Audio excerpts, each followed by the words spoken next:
chapter 5. Now, we'll discuss two important personalities in modern Indian political thought who have contributed a lot to the growth of Indian nationalism. They are Swami Vivekananda and Aurobindo Ghosh. As you know, Swami Vivekananda was not only a spiritual or religious leader, but also he has given contribution to the development of Indian nationalism. And they are advocates of Neo-Vedantic philosophy. So when Swami Vivekananda joined the Indian religious reform movement or spiritual movement, he had three options. He could have continued as a sannyasi, or he could have followed Raja Ram Mohan Rai on his path. But he established his own activities and established Ramakrishna Mission. So by Ramakrishna Mission or through Ramakrishna Mission, he wanted to serve the society, serve the people, and awake the Indian people. So what is this new Vedanta philosophy of Swami Vivekananda? So Swami Vivekananda believed that God alone was real and the visible world was unreal. ଈଶ୍ୱର ହେଉଛି ସତ୍ୟ, ଯାହା ଆମେ ଦେଖୁଛୁ ସେଇଟା ଅବାସ୍ତବ। ଏବଂ ଯୋଉ ମୁକ୍ତି ଦରକାର, ମୁକ୍ତି ପାଇଁ କେମିତି ମୁକ୍ତି ପାଇବେ? ନଲେଜ ଦ୍ୱାରା, ଜ୍ଞାନ ଦ୍ୱାରା। ରାଜା ରାମମୋହନଙ୍କ ଦ୍ୱାରା ସେ ପ୍ରଭାବିତ ହେଇଥିଲେ, ରାମକୃଷ୍ଣଙ୍କ ଦ୍ୱାରା ପ୍ରଭାବିତ ହେଇଥିଲେ ଏବଂ ବେଦାନ୍ତ ଫିଲୋସଫି ଦ୍ୱାରା ପ୍ରଭାବିତ ହେଇକି ସେ ତାଙ୍କର ପ୍ରଚାର କାର୍ଯ୍ୟ ଆରମ୍ଭ କଲେ। କିନ୍ତୁ ଜାତୀୟତାବାଦକୁ ସିଏ ପ୍ରୋତ୍ସାହନ ଦେଇଥିଲେ। ଆସିବା ଆମେ ଜାତୀୟତାବାଦ ଉପରେ, ଗଣତନ୍ତ୍ର ଉପରେ ତାଙ୍କର ମତାନ୍ତ କଣ, ତାଙ୍କର ଯୋଉ ମୂଳ ଦର୍ଶନ ନିଓ ବେଦାନ୍ତିକ ଫିଲୋସଫି ବା ନବ୍ୟ ବେଦାନ୍ତ ଦର୍ଶନ, ସେଗୁଡ଼ିକ କଣ? ତାର ଅର୍ଥ ଈଶ୍ୱର ହେଉଛନ୍ତି ଏକ, oneness between God and man and solidarity of universe. ସମଗ୍ର ବିଶ୍ୱ ହେଉଛି ଏକ। ଏଠି ଜୀବନ ବା ସଂସାରକୁ ପରିତ୍ୟାଗ କରିକି ସନ୍ନ୍ୟାସ ଜୀବନ ଯାପନ କରିବା ଦରକାର ନାହିଁ, ମାନବର ସେବା କରିବା ଦରକାର। ସେଇଟା ହିଁ ଭଗବାନଙ୍କର ସେବା, ତାଙ୍କର ବିଚାରଧାରା ଥିଲା। ତେଣୁ ସେ କହୁନାହାନ୍ତି ଯେ ତମେ ପୃଥିବୀ ଛାଡ଼ିକି ଯାଇକି ହିମାଳୟରେ ବା ପର୍ବତରେ ସନ୍ନ୍ୟାସ ହେଇଯାଅ, ସେଥିରେ ସେ ବିଶ୍ୱାସ କର। ଏବଂ ସେ ବିଶ୍ୱାସ କରୁଥିଲେ ସହନଶୀଳତା ଉପରେ ଏବଂ ଡିଫରେଣ୍ଟ ଯୋଉ ଧର୍ମ ଅଛି, ବିଭିନ୍ନ ପ୍ରକାର ଧର୍ମ, ସେ ମୁକ୍ତିର ବିଭିନ୍ନ ମାର୍ଗ ବୋଲି ବିଚାର କରେ। ଏଇଟା ହେଲା ନିଓ ବେଦାନ୍ତ ଫିଲୋସଫିର ମୂଳ ମନ୍ତ୍ର, ଯେ ସେବା କରିବା ଦରକାର, ତ୍ୟାଗ କରିବା ଦରକାର ଏବଂ ସ୍ୱାଧୀନତା ପାଇଁ ମଧ୍ୟ ଲଢ଼ିବା ଦରକାର। ତେଣୁ ସେଇଥିପାଇଁ ତାଙ୍କର ଗୋଟେ ଫେମସ୍ ସ୍ଲୋଗାନ ହେଲା arise awake till the goal is not reached। ଲକ୍ଷ୍ୟ ପାଇବା ପର୍ଯ୍ୟନ୍ତ, ଲକ୍ଷ୍ୟ ସ୍ଥଳରେ ପହଞ୍ଚିବା ପର୍ଯ୍ୟନ୍ତ କାମ କରି ଚାଲ ଏବଂ ଏରାଇଜ୍ ଆୱେକ୍ ହୁଅ, ସଚେତନ ହୁଅ, ଜାଗ୍ରତ। ତେଣୁ ସିଏ ଏଇ ଯୋଉ କାର୍ଯ୍ୟକ୍ରମ ଭିତରେ ତାଙ୍କର ରାଜନୀତି ପ୍ରତି ବା ରାଜନୈତିକ ବିଚାରଧାରା ପ୍ରତି ବା ରାଜନୈତିକ ଆଦର୍ଶ ପ୍ରତି, ଯାହାକୁ ପଲିଟିକାଲ ଆଇଡିଓଲୋଜି କହୁଛନ୍ତି ବା ପଲିଟିକାଲ ଥଟ୍ କହୁଛନ୍ତି, ତା ପାଇଁ ପ୍ରଚୁର ଅବଦାନ ଥିଲା ତାଙ୍କ ଲେଖାରେ, ତାଙ୍କ କାର୍ଯ୍ୟରେ। ବହୁତ ଅଳ୍ପ ଦିନ ତ ସେ ବଞ୍ଚିଥିଲେ, ସ୍ୱଳ୍ପ ଜୀବନ ମଧ୍ୟରେ ମଧ୍ୟ ସେ ଗୋଟେ ପ୍ରଚଣ୍ଡ ଅବଦାନ ରଖିଛନ୍ତି। ପ୍ରଥମେ ଦେଖିବା ତାଙ୍କର what is his idea on nationalism, ଜାତୀୟତାବାଦ ସମ୍ପର୍କରେ ସେ କଣ। He is considered as one of the powerful exponent, powerful advocate of Indian nationalism। କାରଣ ସେ ଜାତୀୟତା ଭରିବା ବା ଭାରତୀୟ ଲୋକଙ୍କୁ ଜାଗ୍ରତ କରିବା, ଯୋଉମାନେ ଗଭୀର ନିଦ୍ରାରେ ଶୋଇଛନ୍ତି ବୋଲି ସେ ବିଶ୍ୱାସ କରୁଥିଲେ। ତେଣୁ ତାଙ୍କୁ ଜାଗ୍ରତ କରି ଗୋଟେ ଶକ୍ତିଶାଳୀ ଆତ୍ମନିର୍ଭରଶୀଳ ଭାରତ ତିଆରି କରିବା ପାଇଁ ସେ ଏଇ ଯୋଉ ବେଦାନ୍ତର ବାର୍ତ୍ତା ବିଶ୍ୱବାସୀଙ୍କୁ ଦେଲେ ବା ଭାରତୀୟମାନଙ୍କୁ ଦେଲେ। ତାଙ୍କର ଆହ୍ୱାନ ଥିଲା ଯେ Indian should be proud, should feel proud of their history, culture, religion etcetera ଏଟସେଟ୍ରା।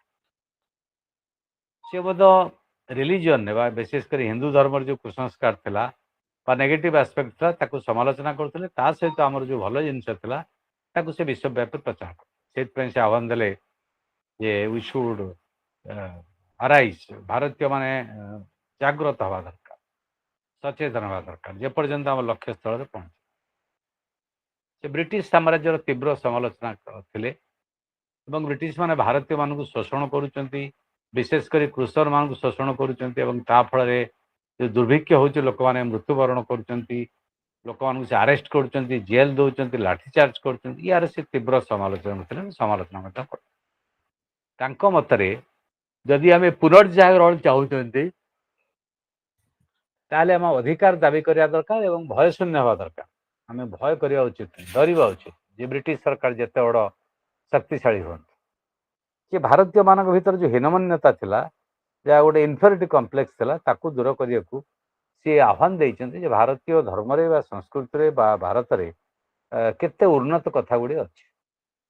ଆମ ଭିତରେ ଯେଉଁ ଜାତିଗତ ପ୍ରଭେଦ ବା ଧର୍ମଗତ ପ୍ରଭେଦ, ଭାଷା, ଅଞ୍ଚଳ, ୟାକୁ ନେଇକି ଯେଉଁ ପ୍ରଭେଦ ଅଛି ବା ଭିନ୍ନତା ଅଛି, ଏଟାକୁ ସେ କହୁଛନ୍ତି ଯେ ଇଣ୍ଡିଆନ୍ ପିପୁଲ ୟାକୁ ଅତିକ୍ରମ କରି ଗୋଟେ କମନ୍ ଗ୍ରାଉଣ୍ଡ କରିବା ଦରକାର, ସାଧାରଣ ଚେତନାର ସୃଷ୍ଟି କଥା ହେବା ଦରକାର, ଯାହାଦ୍ୱାରା ଆମେ ଭାରତୀୟ ହୋଇପାରିବା ଏବଂ ଆଗକୁ ଯାଇପାରିବା।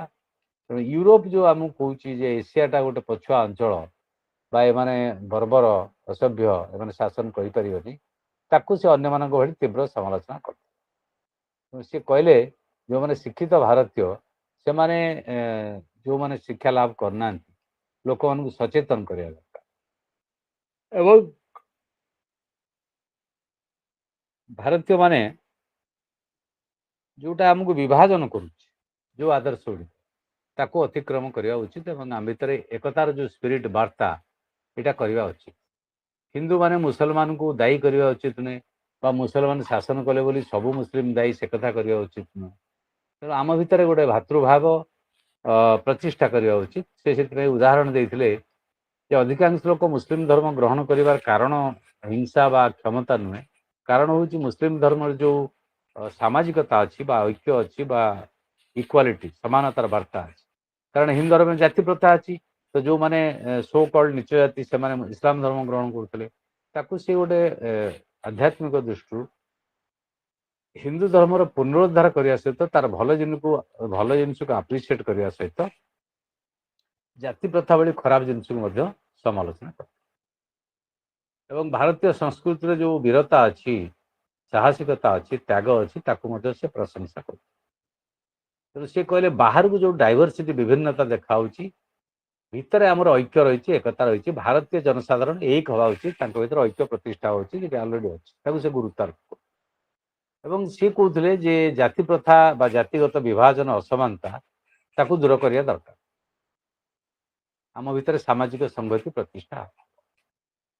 ଏବଂ ସେ କହୁଥିଲେ ଯେ ବିଭିନ୍ନ ଧର୍ମର ଯେଉଁ ବିଚାର ଅଛି ବା ଯେଉଁ ବିଭିନ୍ନ ଧର୍ମର କ'ଣ ପ୍ରଚାର ଅଛି ବା ବାର୍ତ୍ତା ଅଛି, ସେଗୁଡ଼ିକ ସବୁ ସମାନ। ତାଙ୍କର ଉଦ୍ଦେଶ୍ୟ ହେଉଛି ସବୁ ଧର୍ମର ମୁକ୍ତି, ସମାନତା, ଈଶ୍ୱର ପ୍ରାପ୍ତି ହେବା। ତେଣୁ ତାଙ୍କ ଭିତରେ ଡିଫରେନ୍ସ କିଛି ନାହିଁ, ଭିନ୍ନ ଭିନ୍ନ ବାଟରେ ସେମାନେ ଏହି ଲକ୍ଷ୍ୟସ୍ଥଳରେ ପହଞ୍ଚିବାକୁ ଚାହେଁ। ଏବଂ ଭାରତବର୍ଷରେ ସବୁ ଧର୍ମ ସମ୍ପ୍ରଦାୟର ବା ସବୁ ଧର୍ମର ଅବସ୍ଥିତ, ଏଇଟା ଗୋଟେ ଭାରତବର୍ଷର ମହାନତା, ଏଇ ବାର୍ତ୍ତାଟା ହିଁ ସେ ଦେଉଛନ୍ତି। ତେଣୁ ଭାରତର ଯେଉଁ ଜାତୀୟତାବାଦର ବାର୍ତ୍ତା ଯୁବକମାନେ ଏମାନେ ତାଙ୍କ ତ୍ୟାଗ କରିକି ଏଇଟାକୁ ସେ ଆଗକୁ ନେବା ଉଚିତ। ଇଏ ହେଲା ତାଙ୍କର ଜାତୀୟତାବାଦ ସମ୍ପର୍କରେ ଧାରଣା ବା ବିଚାର। ତାପରେ ସେ ଡେମୋକ୍ରାସି ଉପରେ କହିଲେ ଯେ ପ୍ରତ୍ୟେକ ଲୋକର ସ୍ୱାଧୀନତା ମିଳିବା ଉଚିତ,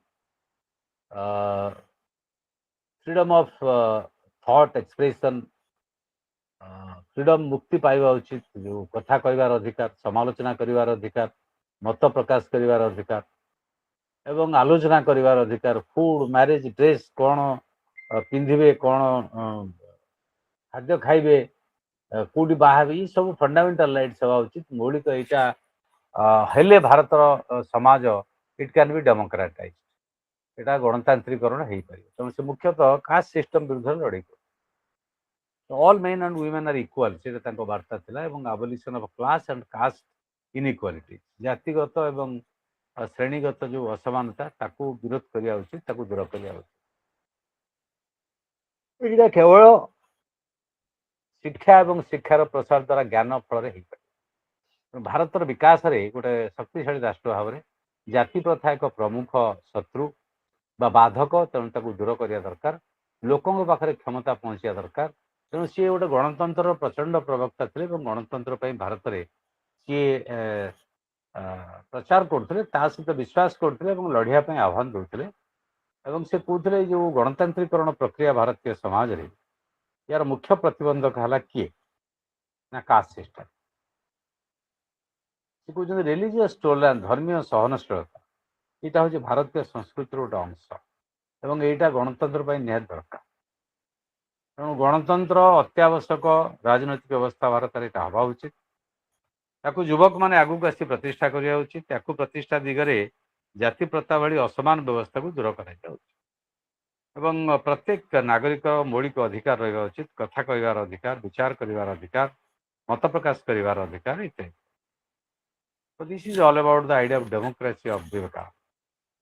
तापर आसला सोशल चेंज सामाजिक परिवर्तन संपर्क मत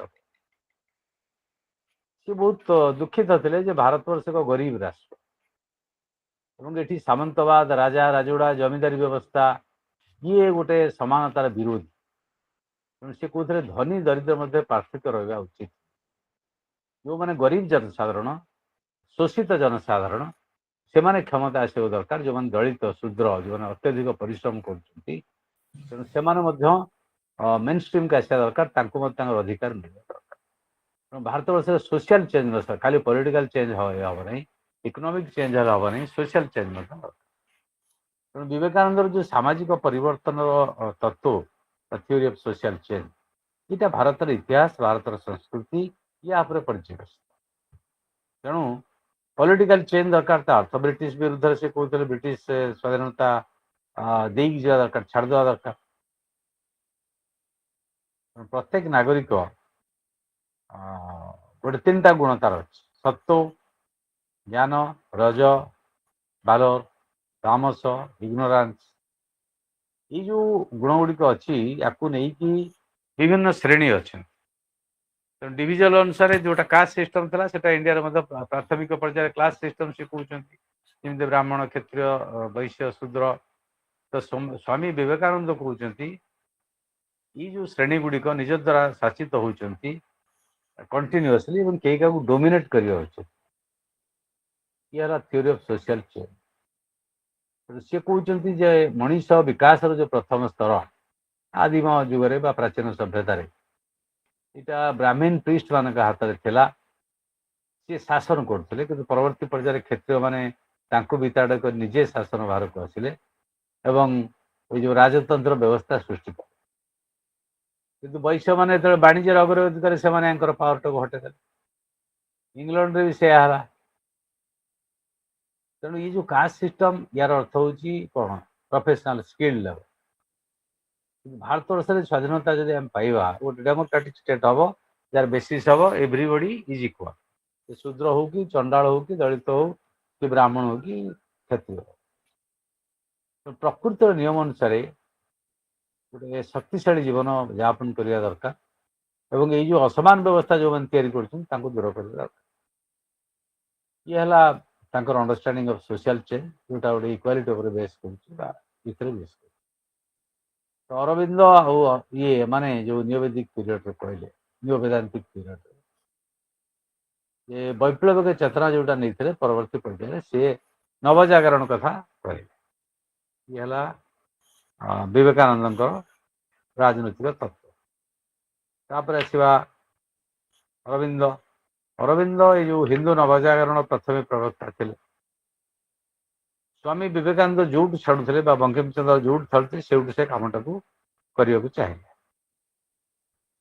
अरविंद मत है हिंदुत्व गोटे नवजागरण दरकार।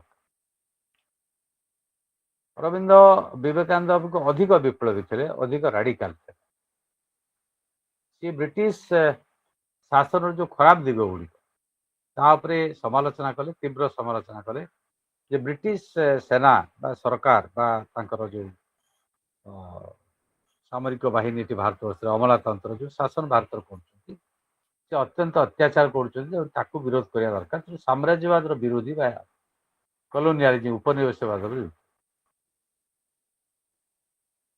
क्वेश्चन होची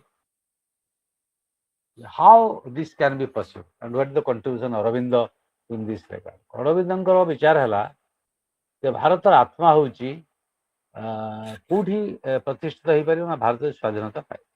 ତେଣୁ ବିଦେଶୀ ଶକ୍ତିରୁ ଭାରତ ସ୍ୱାଧୀନତା ପାଇବା ଭାରତୀୟ ଲୋକଙ୍କର ଗୋଟେ ମୌଳିକ ଅଧିକାର ଏବଂ ବ୍ରିଟିଶ ମାନେ ଯେଉଁ ଶୋଷଣ କରୁଥିଲେ ତା ବିରୁଦ୍ଧରେ ସେ ଲେଖିବା ସହିତ କାର୍ଯ୍ୟକ୍ରମ ମଧ୍ୟ କରୁଥିଲେ ଏବଂ ଯେଉଁ ଲାଇନଟା ମଡରେଟ ମାନେ ନେଲେ ଏପର୍ଯ୍ୟନ୍ତ ସମ୍ପୂର୍ଣ୍ଣ ସ୍ୱାଧୀନତା ଦାବି କରୁନାହାନ୍ତି ନରମପନ୍ଥୀଙ୍କର ଯେଉଁ ବିଚାର ଏଇ ଯେଉଁ ଦାବିଟାକୁ ସେ ଦୋହରେଇଲେ ଏବଂ ଶକ୍ତିଶାଳୀ ଢଙ୍ଗରେ ଉପସ୍ଥାପିତ କଲେ କୌଣସି ପରିସ୍ଥିତିରେ ଏଇ ଯେଉଁ ଭାରତୀୟ ମାନେ ବ୍ରିଟିଶ କେଠି ଏଲାଉ କରିବା ଉଚିତ ନୁହେଁ ବା ଯେଉଁ ମଡରେଟ ମାନେ ଯେଉଁଭଳିଆ କହୁଛନ୍ତି ତାଙ୍କ ଦ୍ୱାରା କିଛି ହବ ଗୋଟେ ଆର୍ଟିକଲ ଲେଖିଲେ ନ୍ୟୁ ଲ୍ୟାମ୍ପ ଫର ଓଲ୍ଡ ଯେଉଁମାନେ ପିଟିସନ ପକାଉଥିଲେ ସ୍ୱାଧୀନତା କଥା ଚିନ୍ତା କରୁନଥିଲେ ଖାଲି ବ୍ରିଟିଶ ମାନେ ଆମକୁ ଟିକେ ସୁଯୋଗ ଦେଇଦିଅନ୍ତୁ ଆମେ ସେଥିରେ ସନ୍ତୁଷ୍ଟ ହେଇଯିବୁ ନରମପନ୍ଥୀ ମାନେ ତାକୁ ସେ ତୀବ୍ର ସମାଲୋଚନା କଲେ କଂଗ୍ରେସକୁ ମଧ୍ୟ ସମାଲୋଚନା କଲେ ଯେ ତାଙ୍କର ଗୋଟେ ସଂକୀର୍ଣ୍ଣ ଏବଂ ସୀମିତ ଲକ୍ଷ୍ୟ ବା ଆଦର୍ଶ ଥିଲା ସେଥିରୁ ମଧ୍ୟ ସେ ପଛେଇ ନଥିଲେ ତେଣୁ ଗୋଟେ ରାଇଟ୍ ଟାଇପ୍ ମେଥଡ ଦରକାର ରାଇଟ୍ ଟାଇପ୍ ଲିଡର ଦରକାର ତାହେଲେ ଯାଇ ଭାରତବର୍ଷର ପ୍ରଗତି ହବ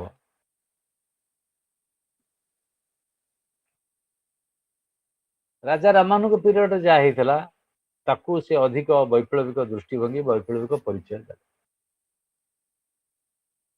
ଇଏ ହେଲା ଅରବିନ୍ଦଙ୍କର କଣ୍ଟ୍ରିବ୍ୟୁସନ ଅରବିନ୍ଦ ରାଜନୀତି ସମ୍ପର୍କ କଣ କହିଲେ ଯେ ସ୍ୱରାଜ ସ୍ୱଦେଶୀ ଜାତୀୟ ଶିକ୍ଷା ବୟକଟ ଏଗୁଡ଼ିକ ହେଉଛି ଭବିଷ୍ୟତର ବା ବର୍ତ୍ତମାନ ସମୟର ଲକ୍ଷ୍ୟ ବା ପ୍ରଣାଳୀ ହେବା ଉଚିତ ସ୍ୱରାଜର ଅର୍ଥ ସମ୍ପୂର୍ଣ୍ଣ ସ୍ୱାଧୀନତା ସିଏ କହିଲେ ଏମିତି ପିଟିସନ ଦସ୍ତଖତ କରିକି ନିବେଦନ କଲେ ବ୍ରିଟିଶ ଶୁଣିବ ନାହିଁ କମ୍ପ୍ଲିଟ ଇଣ୍ଡିପେଣ୍ଡେନ୍ସ ଆମେ ଦାବି କରିବା ତେଣୁ ତାଙ୍କୁ ସେତେବେଳେ ଉଗ୍ରପନ୍ଥୀ ରାଜନୈତିକ ନେତା ବୋଲି କୁହାଯାଏ so he was a believer in radical politics ପରେ ଯାଇକି ସେ ପଣ୍ଡିଚେରୀ ଆଶ୍ରମ କଲେ ବା ଆଶ୍ରମରେ ସନ୍ନ୍ୟାସ ହେଲେ ଅରବିନ୍ଦ ଆଶ୍ରମର ପ୍ରଚାର ପ୍ରସାର କଲେ କିନ୍ତୁ ତାଙ୍କର ଗୋଟେ ବୈପ୍ଳବିକ ଦୃଷ୍ଟିଭଙ୍ଗୀ ଥିଲା ତ ଆମ ଦେଶରେ ଉତ୍ପାଦନ ହଉ ଆମ ଦେଶରେ ବିକ୍ରି ହଉ ସେ କଥା ଚାହୁଁ ଏବଂ ସମସ୍ତେ ଜାଣିଥିବ ତାଙ୍କର ଗୋଟେ ମଡେଲ ଅଫ ଏଜୁକେସନ ସିଷ୍ଟମ ଇଣ୍ଡିଆରେ କ'ଣ ହେବା ଉଚିତ ସେ ସମ୍ପର୍କରେ ଅରବିନ୍ଦଙ୍କର ଗୋଟେ ନିର୍ଦ୍ଦିଷ୍ଟ ମଡେଲ ଅଛି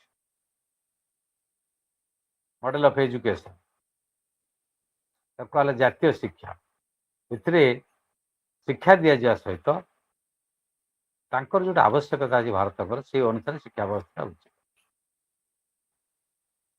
ତ ବୟକଟ କରିଦେବାର ଅର୍ଥ ହେଲା ଆମେ ଯେଉଁ ଜିନିଷ ଉତ୍ପାଦନ କଲେ ତାକୁ ବ୍ୟବହାର କରାଯାଇ ପାରିଲା ନାହିଁ ତେଣୁ ସିଏ ଯେଉଁ ସ୍ୱରାଜର ଅର୍ଥ ବା ସ୍ୱଶାସନର ଅର୍ଥଟାକୁ ସେ ନିର୍ଦ୍ଧାରିତ କଲେ ଏବଂ ସବୁ ଜାତୀୟତାବାଦ ଦୃଷ୍ଟି ନ୍ୟାସନାଲିଜିମ୍ ସମ୍ପର୍କ ଅରବିନ୍ଦ କ'ଣ କହୁଛନ୍ତି ଯେମିତି ବଙ୍କିମ ଚନ୍ଦ୍ର କହିଲେ ତିଲକ କହିଲେ ଦୟାନନ୍ଦ କହିଲେ ସିଏ ଥିଓରି ଅଫ୍ ନ୍ୟାସନାଲିଜିମ୍ ଡେଭଲପ କରିବେ ତାଙ୍କ ନିଜ ଅନୁସାରେ ତାଙ୍କ ଏକ୍ସପିରିଏନ୍ସ ତାଙ୍କ ଜ୍ଞାନ ଦୃଷ୍ଟିରୁ ସେ ସେଲ୍ଫଲେସ୍ ୱାର୍କ ଯେଉଁମାନେ ସ୍ୱାର୍ଥପର ନୁହନ୍ତି ନିଃସ୍ୱାର୍ଥ ଭାବରେ ଦେଶ ପାଇଁ କାମ କରିବେ ସେମାନେ ଜାତୀୟତାବାଦ ପାଇଁ ଆଗକୁ ଆସିବା ଦରକାର ନିଜ ଦେଶ ମାତୃକ ପାଇଁ ଆଗକୁ ଆସିବା ଦରକାର ତ ତାଙ୍କର ଯେଉଁ ଥିଓରି ଅଫ୍ ନ୍ୟାସନାଲିଜିମ୍ ଜାତୀୟତାବାଦ ଏଇଟା ବେଦାନ୍ତ ଫିଲୋସଫି ଉପରେ ନିର୍ଭରଶୀଳ ହେଲା ଯେଉଁଟା ତା ଆଗରୁ ଅନ୍ୟମାନେ କହିଛନ୍ତି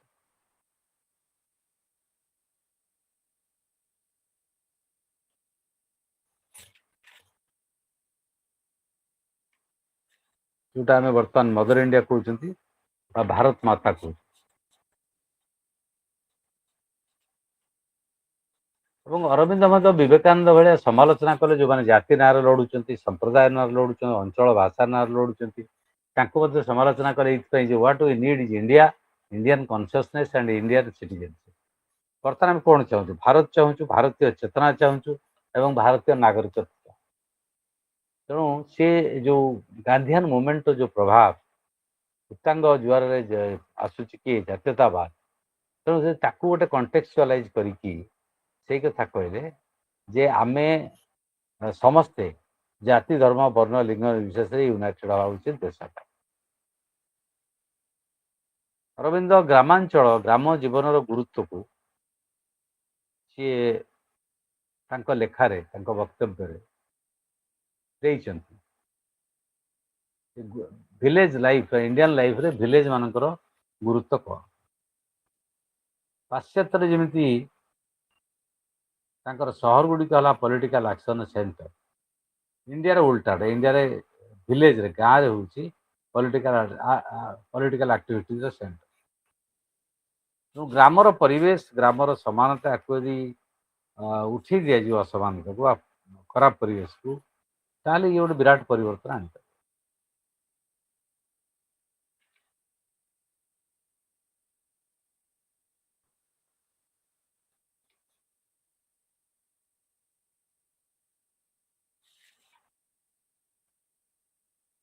ଅରବିନ୍ଦଙ୍କର ଟେକ୍ନିକଟା ଗୋଟେ ପାସିଭ ରେଜିଷ୍ଟାନ୍ସ କୁହାଯାଏ, ନିଷ୍କ୍ରିୟ ପ୍ରତିରୋଧ। ଯୋଉ ନ୍ୟୁ ପାର୍ଟି ଅଫ ଦି ରାଡିକାଲ ମାନଙ୍କର, ବିପ୍ଳବୀ ମାନଙ୍କର ଯୋଉ ନୂଆ ଦଳ, ଇଏ ନୂଆ ମେଥଡ ପ୍ରୟୋଗ କଲେ ଯେ ପଲିଟିକାଲ ରାଇଟ୍ ଯୋଉଟା ଦରକାର, ସମାଲୋଚନା କରିବା ଅଧିକାର, ସେଇଟା ଆସୁ। ସେଇ ବେଙ୍ଗଲରେ ସେଇ ପ୍ରକ୍ରିୟାଟାକୁ ଆରମ୍ଭ କଲେ।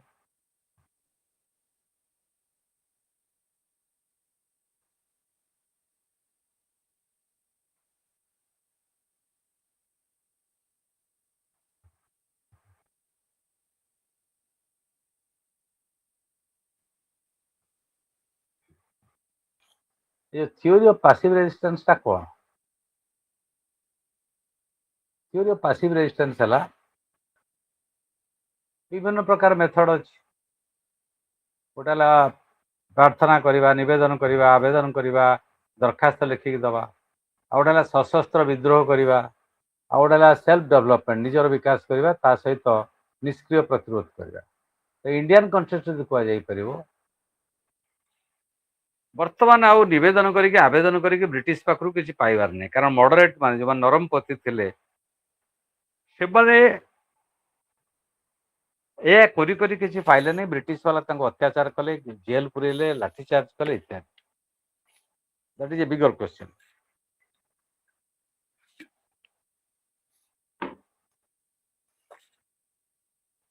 ତେଣୁ ସେ କହୁଛନ୍ତି ଯୋଉଟା ସକ୍ରିୟ ପ୍ରତିରୋଧ, ନିଷ୍କ୍ରିୟ ପ୍ରତିରୋଧ, ଯୋଉଟା ଆର୍ମ ରିଭୋଲ୍ଟ ହବା କଥା, ସଶସ୍ତ୍ର ବିଦ୍ରୋହ ହବା କଥା, ସେଇଟା ସମ୍ଭବ ନୁହେଁ। ତାର ଦିଟା ଅଲ୍ଟରନେଟ୍ ସମ୍ଭବ ନୁହେଁ ବୋଲି ସେ କହୁଛି। କ'ଣ ନା, ଗୋଟେ ହେଲା ଯେ ଆଉ ଆବେଦନ ନିବେଦନ ଗୁହାରି ହାରି କରିକି କିଛି ହବ ନାହିଁ, ସଶସ୍ତ୍ର ବିଦ୍ରୋହ ମଧ୍ୟ ସମ୍ଭବ ନୁହେଁ। ତେଣୁ ଭାରତୀୟ ମାନଙ୍କ ପାଖରେ ବିକଳ୍ପଟା ରହିଲା ଯେ ନିଜର ବିକାଶ କରିବା ସହିତ ସ୍ୱଦେଶୀ ଆଉ ବୟକଟ ଅପଣେଇବା ଦରକାର। ଆତ୍ମନିର୍ଭରଶୀଳ ହେବା ଉଚିତ, ବିଦେଶୀକି ବୟକଟ କରିବା ଉଚିତ, ଏବଂ ପାସିଭ ରେଜିଷ୍ଟାନ୍ସ ପ୍ରତିରୋଧ କରିବା। ତେଣୁ ଏଇ ଯେଉଁ ସେଲ୍ଫ ହେଲ୍ପ, ନିଜକୁ ବିକାଶ କରିବା, ନିଜକୁ ସାହାଯ୍ୟ କରିବା, ତେଣୁ ପିପୁଲ ମାନେ ପାସିଭ ରେଜିଷ୍ଟାନ୍ସ କରିବା ଉଚିତ, ନିଷ୍କ୍ରିୟ ପ୍ରତିରୋଧ କରିବା ଶାନ୍ତିପୂର୍ଣ୍ଣ ଉପାୟରେ। ଏଥିରେ ଅସ୍ତ୍ର ରହିବ ନାହିଁ। ଅରବିନ୍ଦଙ୍କର ମେଥଡ ହେଲା ଏଇଆ। ତେଣୁ ରାଜନୈତିକ ସ୍ୱାଧୀନତା ଯିଏ ଦରକାର ଯଦି ଆମର, ତାହେଲେ ପାସିଭ ରେଜିଷ୍ଟାନ୍ସ ମାଧ୍ୟମରେ ଆସିବ। ତେଣୁ ଯୋଉଟା ବ୍ରେନ୍ ଡ୍ରେନ୍ ହେଉଛି, ଏଠୁ ପଳଉଛି ବା ଧନ ସମ୍ପତ୍ତି ଲୁଟ୍ ହେଇଯାଉଛି, ତାକୁ ବନ୍ଦ କରିବାକୁ ପଡ଼ିବ। ବ୍ରେନ୍ ଡ୍ରେନ୍ ମାନେ ୱେଲ୍ଥ ଡ୍ରେନ୍। ସେଥିପାଇଁ ଜାତୀୟ ସରକାର ତାଙ୍କର, ଅରବିନ୍ଦଙ୍କର ଗୋଟେ ମଡେଲ ଅଛି ଏଜୁକେସନର, ବୟକଟ ଦରକାର।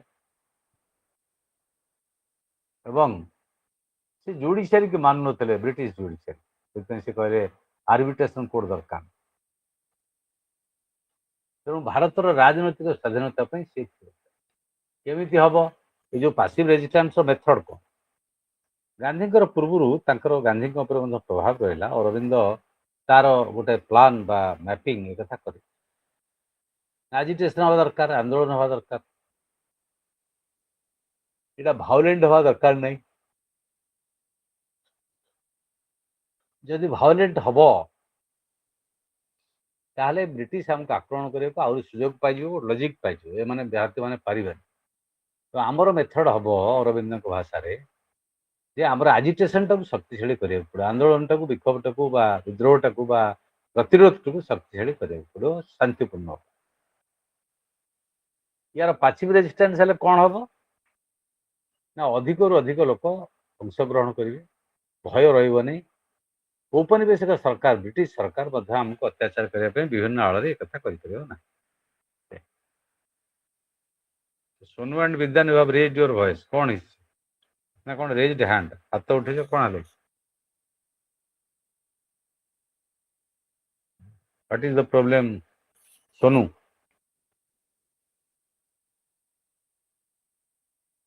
सोनू किए तो हैंड रेज कल कौन पे कर विद्वान भी हैंड रेज कर ओके ସାର୍ ପଚାରିବାର ଥିଲା ଯେ ଶ୍ରୀ ଅରବିନ୍ଦ ତ ଆମର ପାସିଭ୍ ରେଜିଷ୍ଟାନ୍ସକୁ ଫଲୋ କରୁଥିଲେ ଆପଣ କହିଲେ ତ ସିଏ ପୁଣି ଡିଭୋସନାଲକୁ କେମିତି କଲେ ମାନେ ତାଙ୍କର ସେଇଟା କେମିତି ଥିଲା ପ୍ରୋସେସ? मैंने बुझ पाले पासिव କହିଲି रेजिस्टेंस कोथरे तापरे କହିଲେ ସେ ଯୋଉ ଶ୍ରୀ ଅରବିନ୍ଦ ପଣ୍ଡିଚେରୀରେ ଯୋଉ ଆଶ୍ରମ କଥା କହିଲେ ମାନେ नहीं ତାର आश्रम लेटर पार्ट नहीं तांकर आमे पढुचंती जो रिवोल्यूशनरी एक्टिविटीज पॉलिटिकल एक्टिविटी से ଆଜ୍ଞା लास्ट पार्ट को आश्रम करी सेठी रहिले आ तांकर राजनीति आग्रह रहला नहीं से सन्यास ग्रहण कले এবং ପଣ୍ଡିଚେରୀରେ ଆଶ୍ରମ କଲେ ତାଙ୍କର ସେଇ ଧର୍ମ ଅରବିନ୍ଦ ଯୋଉ ଧର୍ମର ସେ ପ୍ରଚାର କଲେ ଶ୍ରୀମା ଧର୍ମ ଯୋଉଟା ସେଟାକୁ ସବୁ ଚଳେ ସେଇଟା ଆମେ ପଢୁନାହାନ୍ତି ଏଥିରେ ଆମ ଇଏ ଭିତରେ ନାହିଁ ଆମେ ପଢୁଛନ୍ତି ଶ୍ରୀ ଅରବିନ୍ଦଙ୍କର ଜାତୀୟ ସ୍ୱାଧୀନତା ଆନ୍ଦୋଳନ ପ୍ରତି ବା ଡେମୋକ୍ରାସି ପ୍ରତି ବା ନ୍ୟାସନାଲିଜିମ୍ ପ୍ରତି ଅବଦାନ ତେଣୁ ଏଇ ଯୋଉଟା ପାସିଭ୍ ରେଜିଷ୍ଟାନ୍ସ ହବ ସିଏ କାହା ମାଧ୍ୟମରେ ହବ ନା ଆଜିଟେସନ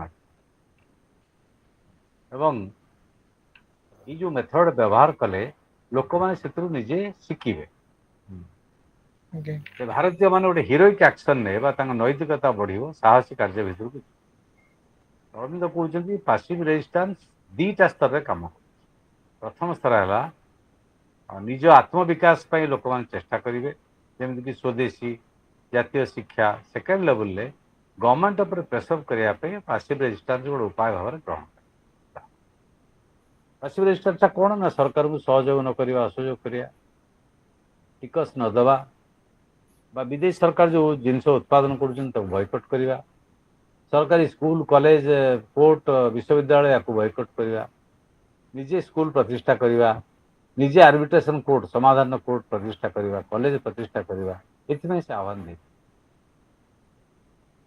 ଏଇଟା ହେଉଛି ଅରବିନ୍ଦଙ୍କର ଗୋଟେ ବଡ଼ କଣ୍ଟ୍ରିବ୍ୟୁସନ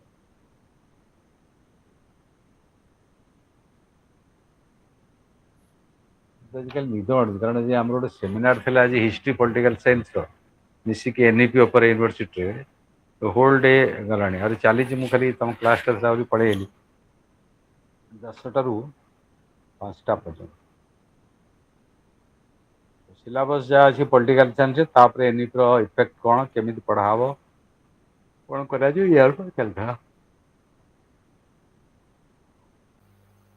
ସାର୍ ଏ ଯୋଉ ଆଲିପୁର ଜେଲ୍ ଶ୍ରୀ ଅରବିନ୍ଦଙ୍କର ତାପରର ଇଏଟା ପଲିଟିକାଲ ଇଏରେ ଲାଇଫରେ ଆସିବନି ଶ୍ରୀ ଅରବିନ୍ଦଙ୍କର?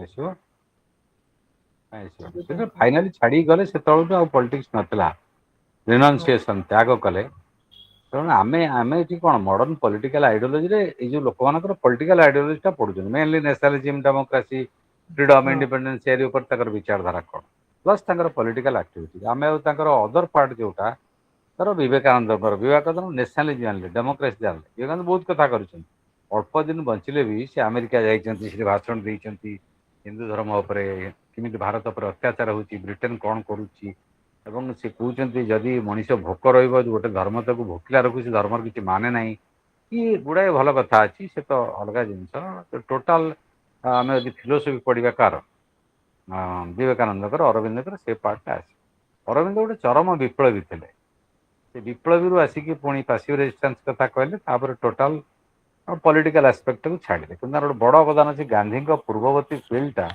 ସେ ତିଆରି କରିଛନ୍ତି ଆକ୍ଚୁଆଲି ଗାନ୍ଧୀ ତାଙ୍କଠୁ ବହୁତ କଥା ନେଇଛନ୍ତି ଯେଉଁ ପାସିଭ୍ ରେଜିଷ୍ଟାନ୍ସ ବୟକଟ୍ ଆଜିଟେସନ୍ ଏ ଗାନ୍ଧିଆନ ପ୍ରାକ୍ଟିସ୍ ସେ ମେନଲି ବହୁତ କଥା ଅରବିନ୍ଦଙ୍କ ଦ୍ୱାରା ଇନଫ୍ଲୁଏନ୍ସ ହେଇଛି ତେଣୁ ଅରବିନ୍ଦ ଯଦି ନଲେଜେବଲ୍ ମ୍ୟାନ୍ ବହୁତ ଜ୍ଞାନୀ ଲୋକ ତେଣୁ ସିଏ କେମିତି ଏତେ ବଡ଼ ଶକ୍ତିକୁ ବିରୋଧ କରାଯାଇପାରିବ ସେ ପ୍ରଥମେ ତ ଆର୍ମ ରିଭଲ୍ୟୁସନ କଥା କହୁଥିଲେ ପରେ ଦେଖିଲେ ଯେ ଭାରତୀୟମାନଙ୍କ ସଂଖ୍ୟା ଯେତିକି ଗରିବ ଲୋକ ଅଛନ୍ତି ଆର୍ମ ରିଭଲ୍ୟୁସନ ହେଇପାରିବ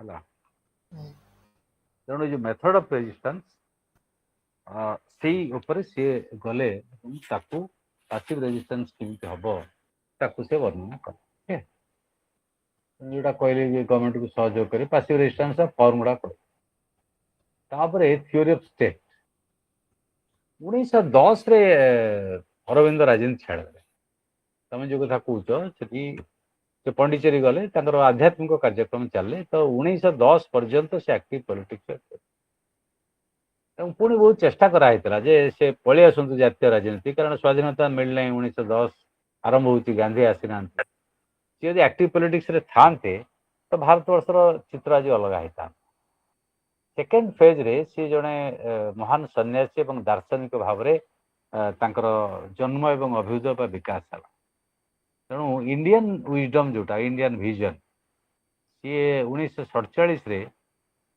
तार गोटे बही से लिखिं अरविंद कहवा अनुसार जो मैंने प्राचीन भारतीय दार्शनिक Indian model of state building जोटा गणतंत्र तार मूल मंत्र हम एवं सांप्रदायिक स्वाधीनता धर्म धर्म भितर विद्वेष रही आत्मशासन स्वशासन रही विशेषकर गाँव जो संप्रदाय रोचे गाँ मान स्वतंत्रता रर्थ सहर अंचल गाँ परिवार या भर गोटे समन्वय रहे ये मुख्य काम राष्ट्र हम ये समस्त को एकजुट कर रखा बांधि रखा एवं समस्त को स्वतंत्रता दबा किंतु परस्पर विरुद्ध जमी न लड़े से कथाटी कह ये है अरविंदर मुख्य राजनैतिक दर्शन बा फोन टा बंद है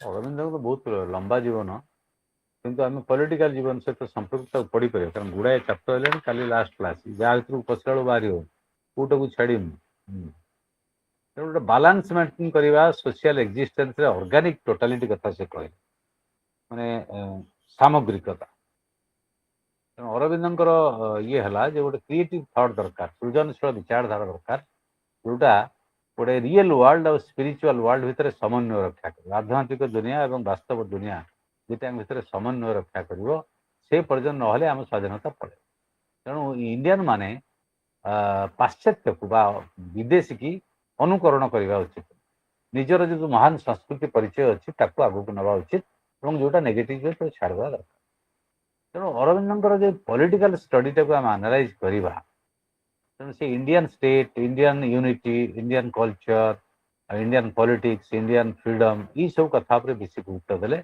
एवं धर्म को से भिन्न दृष्टि देखले धर्म गोटे जातीयतावाद को बढ़ई पारे तार पैसन अच्छी कि धर्म से जाति प्रथा को समालोचना कर अलग जो खराब जिन को समालोचना कर सहित भारत पर प्रचंड विश्वास अच्छी ज्ञानी लोक मैंने आने चेष्टा करवा दरकार गांधी जो प्रोग्राम ता पूर्व गांधी आसिया पूर्व से तो 1910 छाड़ी पंडिचेरी पड़े ता पूर्व तार से सब बेसटा तैयारी कर यहाँ हूँ biggest contribution of Shri Aurobindo okay तापरे गोटे ब्रेक है जो हिंदुत्व आइडियोलॉजी आसला नेक्स्ट चैप्टर में जीवा सावरकर एंड गोलवालकर ये हिंदुत्व कथा कहले हिंदू नेशनलिस्ट हिंदुइज्म हिंदुत्व दुईटा अलग Hindutva is a political project जो कथा सावरकर और गोलवालकर कहते गोटे निर्दिष्ट दृष्टिभंगी हिंदू धर्म को लेकिन अच्छी एवं जो हेडगुआर आसिले आरएसएस प्रतिष्ठा कले तापरे सावरकर तापरे प्रपागंडा हला एवं गांधी को सहित कन्फ्लिक्ट है गांधी समन्वय कथा कहते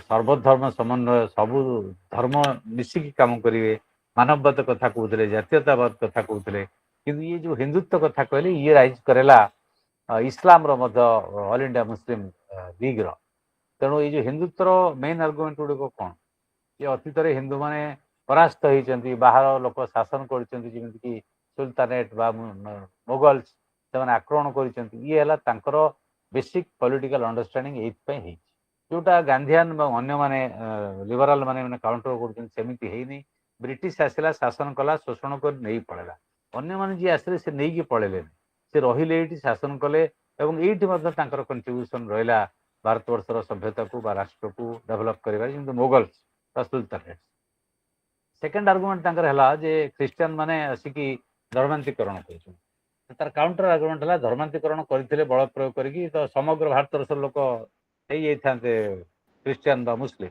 एटा है ना मुस्लिम हबार कारण हूँ मेनली कौ मैंने दलित मान जो मैंने जाति प्रथार शिकार होती अत्याचारित होती से गोटे अल्टरनेट इगालिटेरियन बा समता भित्तिक आह्वान में से अलग धर्म को जाइए धर्मांतरण शिकार है तेणु कौन राष्ट्र से मोगल हो कि सुल्तानेट हो कि जो ब्रिटिश पीरियड रे मिशनरी मैंने हूँ से धर्मांतरण कर प्रचार किंतु संख्याधिक लोक मानक सांगे नवा सक्षम है तेणु कहुपर बल प्रयोग कर लोभ देखते सत्य कि सहित जो अपील कर गोटे मानविकतार अपील समानतार अपील एथिरे किसी लोग उद्बुद्ध होगी जाइए मेजर लोक हिंदू कम्युनिटर से धर्मांतरण शिकार होना जाना ग्रहण करना तार कारण हूँ हिंदू धर्म में हजार प्रकार स्ट्रीम अच्छी धारा अच्छी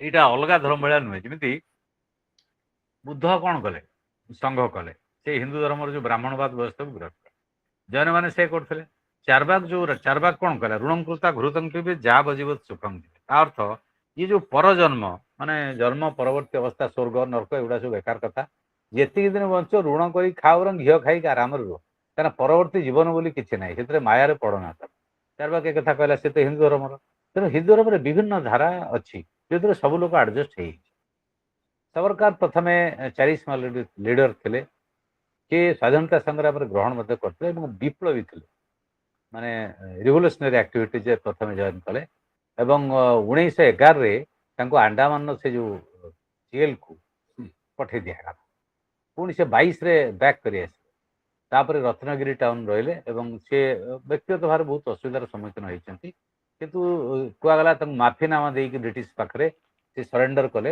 आउ स्वाधीनता आंदोलन में भाग नेले ना कि से जो कौन कहते कलापाणी पार करके अंडमान जो जेल प्रसिद्ध जेल जोटा बड़ बड़ सब चरम विप्लवी से जेल जाते किसी दिन रखाई सी माजिन इटालियन फिलोसोफर जी फासिस्ट फिलोसोफर बा जातीयतावाद कथा जी कहते द्वारा प्रभावित होते माजिनी अरविंद तिलक विशेष डिफरेंट फिलोसोफी ना कि ये गोटे अलग कथा हिंदू नेशनलिज्म कथा कहले 1922-23 सावरकर हिंदू नेशनलिज्म प्रवक्ता हेले जिते सी बंदी मुक्त हेले 37 में से हिंदू महासभा जॉइन कले हिंदू महासभार राष्ट्रपति सभापति हेले 38 ରୁ 45 पर्यटन से गोटे राडिकलाइज करने चाहिए हिंदू कम्युनिटी हिंदू संप्रदाय गोटे मिनिट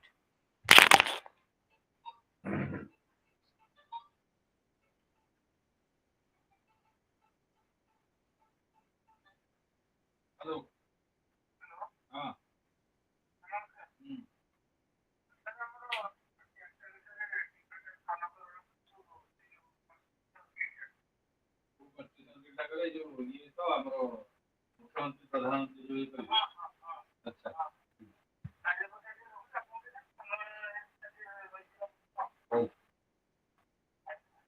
अच्छा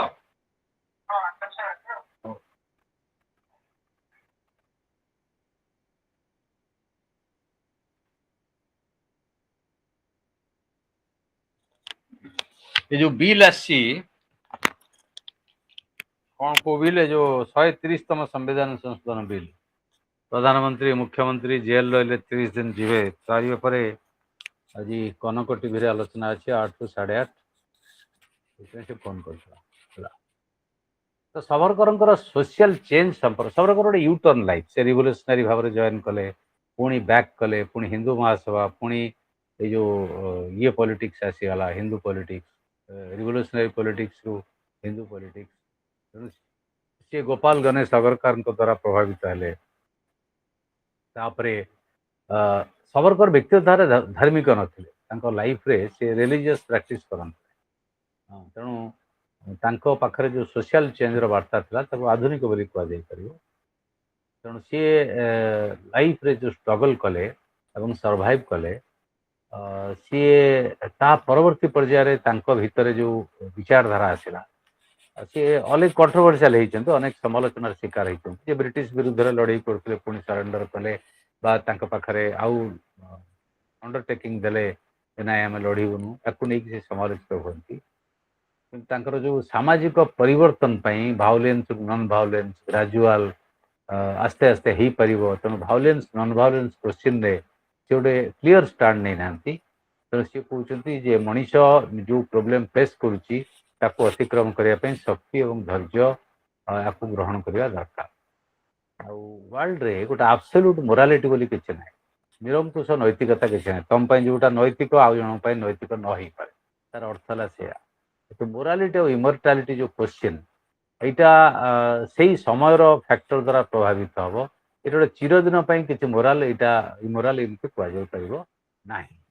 ତେଣୁ ସ୍ଲେଭେରୀ ହଉ, ଇମ୍ପେରିଆଲିଜିମ୍ ହଉ, ୟା ବିରୁଦ୍ଧରେ ସମସ୍ତ ଅସ୍ତ୍ରକୁ ବ୍ୟବହାର କରାଯାଇପାରିବ।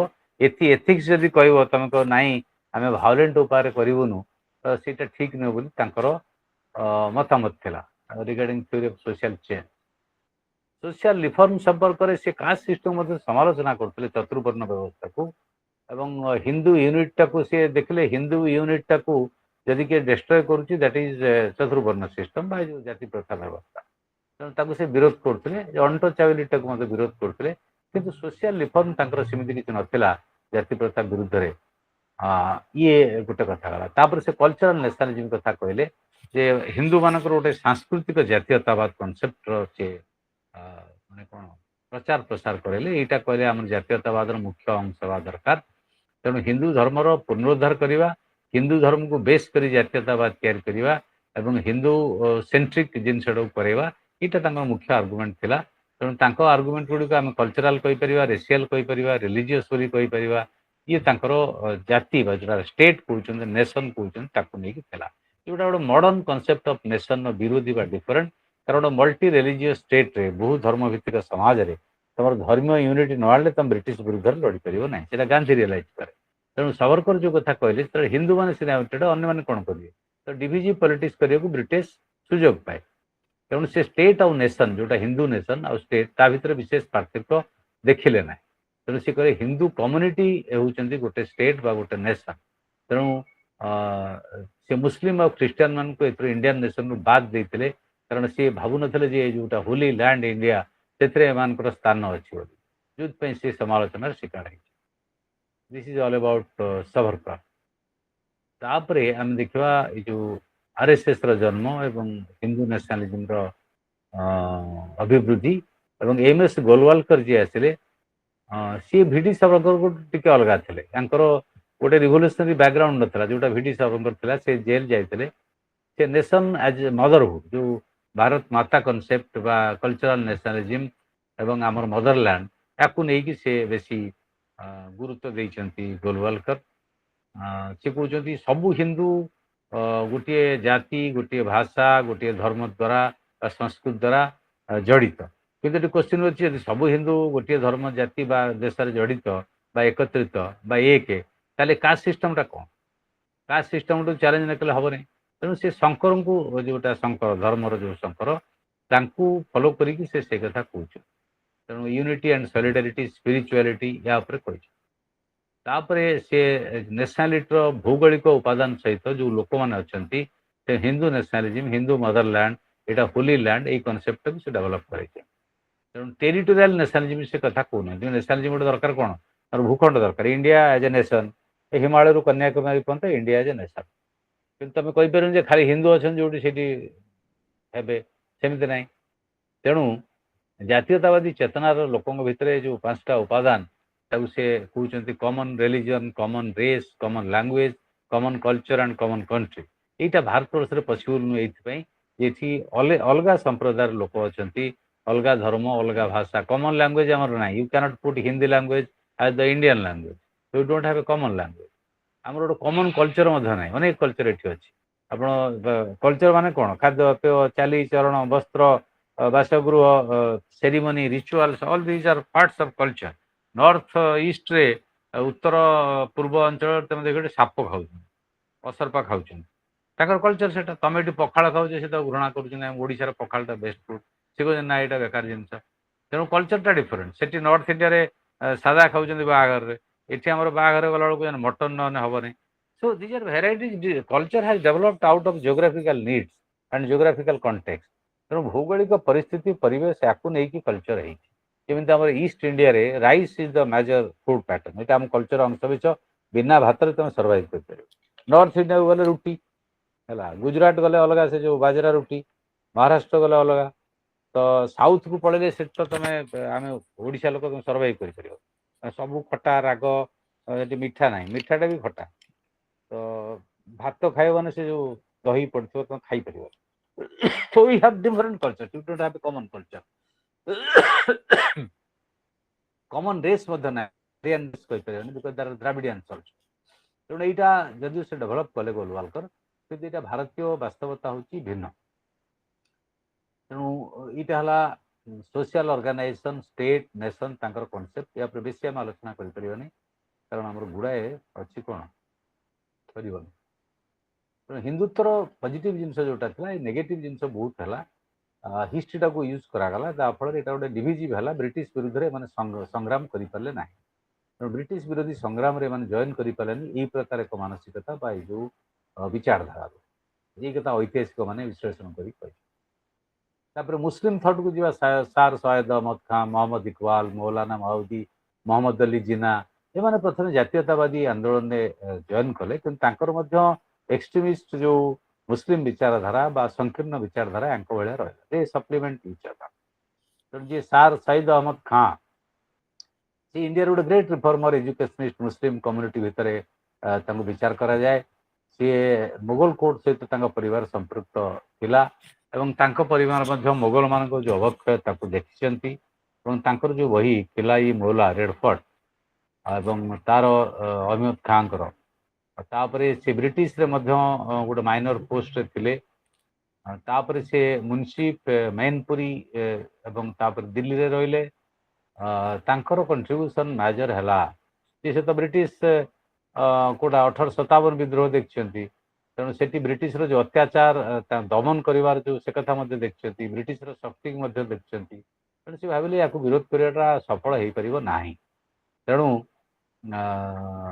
ମୁସଲିମ ମାନଙ୍କୁ ବ୍ରିଟିଶ ମାନେ ଭାବିଲେ ଏମାନେ ହିଂସାତ୍ମକ ବିରୋଧ କରୁଛନ୍ତି ବାହାଦୁର ଶାହ ଜାଫର ମୋଗଲ ଷ୍ଟେଟ୍ ସେଇ ଯୋଉ ଇଏରୁ ତେଣୁ ଏଇ ଆପ୍ରୋଚରୁ ମୁସଲିମ ମାନଙ୍କୁ ଅତ୍ୟାଚାର କରାଗଲା ବ୍ରିଟିଶ ମାନଙ୍କ ଦ୍ୱାରା କିନ୍ତୁ ପରବର୍ତ୍ତୀ ପର୍ଯ୍ୟାୟରେ ସାର୍ ସୟଦ ଖାଁ ରିକଲିଏନ୍ସ ଚାହିଁଲେ ବ୍ରିଟିଶ ସହିତ ଗୋଟେ କ'ଣ ମଧ୍ୟସ୍ଥିତା ଚାହିଁଲେ ବା ସୁସମ୍ପର୍କ ଚାହିଁଲେ ରିଭୋଲ୍ଟ ପରେ ତେଣୁ ସେ ବିଭିନ୍ନ ବୁକଲେଟ୍ ଲେଖିଲେ ଯୋଉମାନେ ଆଫେକ୍ଟେଡ୍ କରୁଛି ୟାଙ୍କୁ ରିଭୋଲ୍ଟ ସମ୍ପର୍କରେ ଯେମିତି ତାରିଖ ସର୍କସ ଇଏ ତାପରେ ସେଥିରେ ସେ ରିଭୋଲ୍ଟର ବର୍ଣ୍ଣନା କଲେ ଆଉ ଗୋଟେ ଅସାଦି ବାଗୱାରୀ ହିନ୍ଦ 1858 ସେଟା ପ୍ରକାଶ କଲେ ସେ କାହିଁକି 1857 ବିଦ୍ରୋହ ହେଲା ତା ସମ୍ପର୍କରେ ସେ ଆଲୋଚନା କଲେ ବିଶ୍ଳେଷଣ କଲେ ତେଣୁ ସେଥିରେ ଗୋଟେ ଗୁରୁତ୍ୱପୂର୍ଣ୍ଣ କଥା ଲେଖିଛନ୍ତି ଯେ government can learn whether this projects are likely to be well received ଲୋକଙ୍କ ଠାରୁ ଶିକ୍ଷା କରିବା ଦରକାର ତେଣୁ ସିକ୍ୟୁରିଟିଟା ଗୋଟେ ବଳ ପ୍ରୟୋଗ କରିକି ହବନି ତାର ବ୍ରିଟିଶ ସରକାରଙ୍କୁ ଆଖି ଆଗରେ ରଖି ସେ କଥା ସେ କହିଲେ ତାପରେ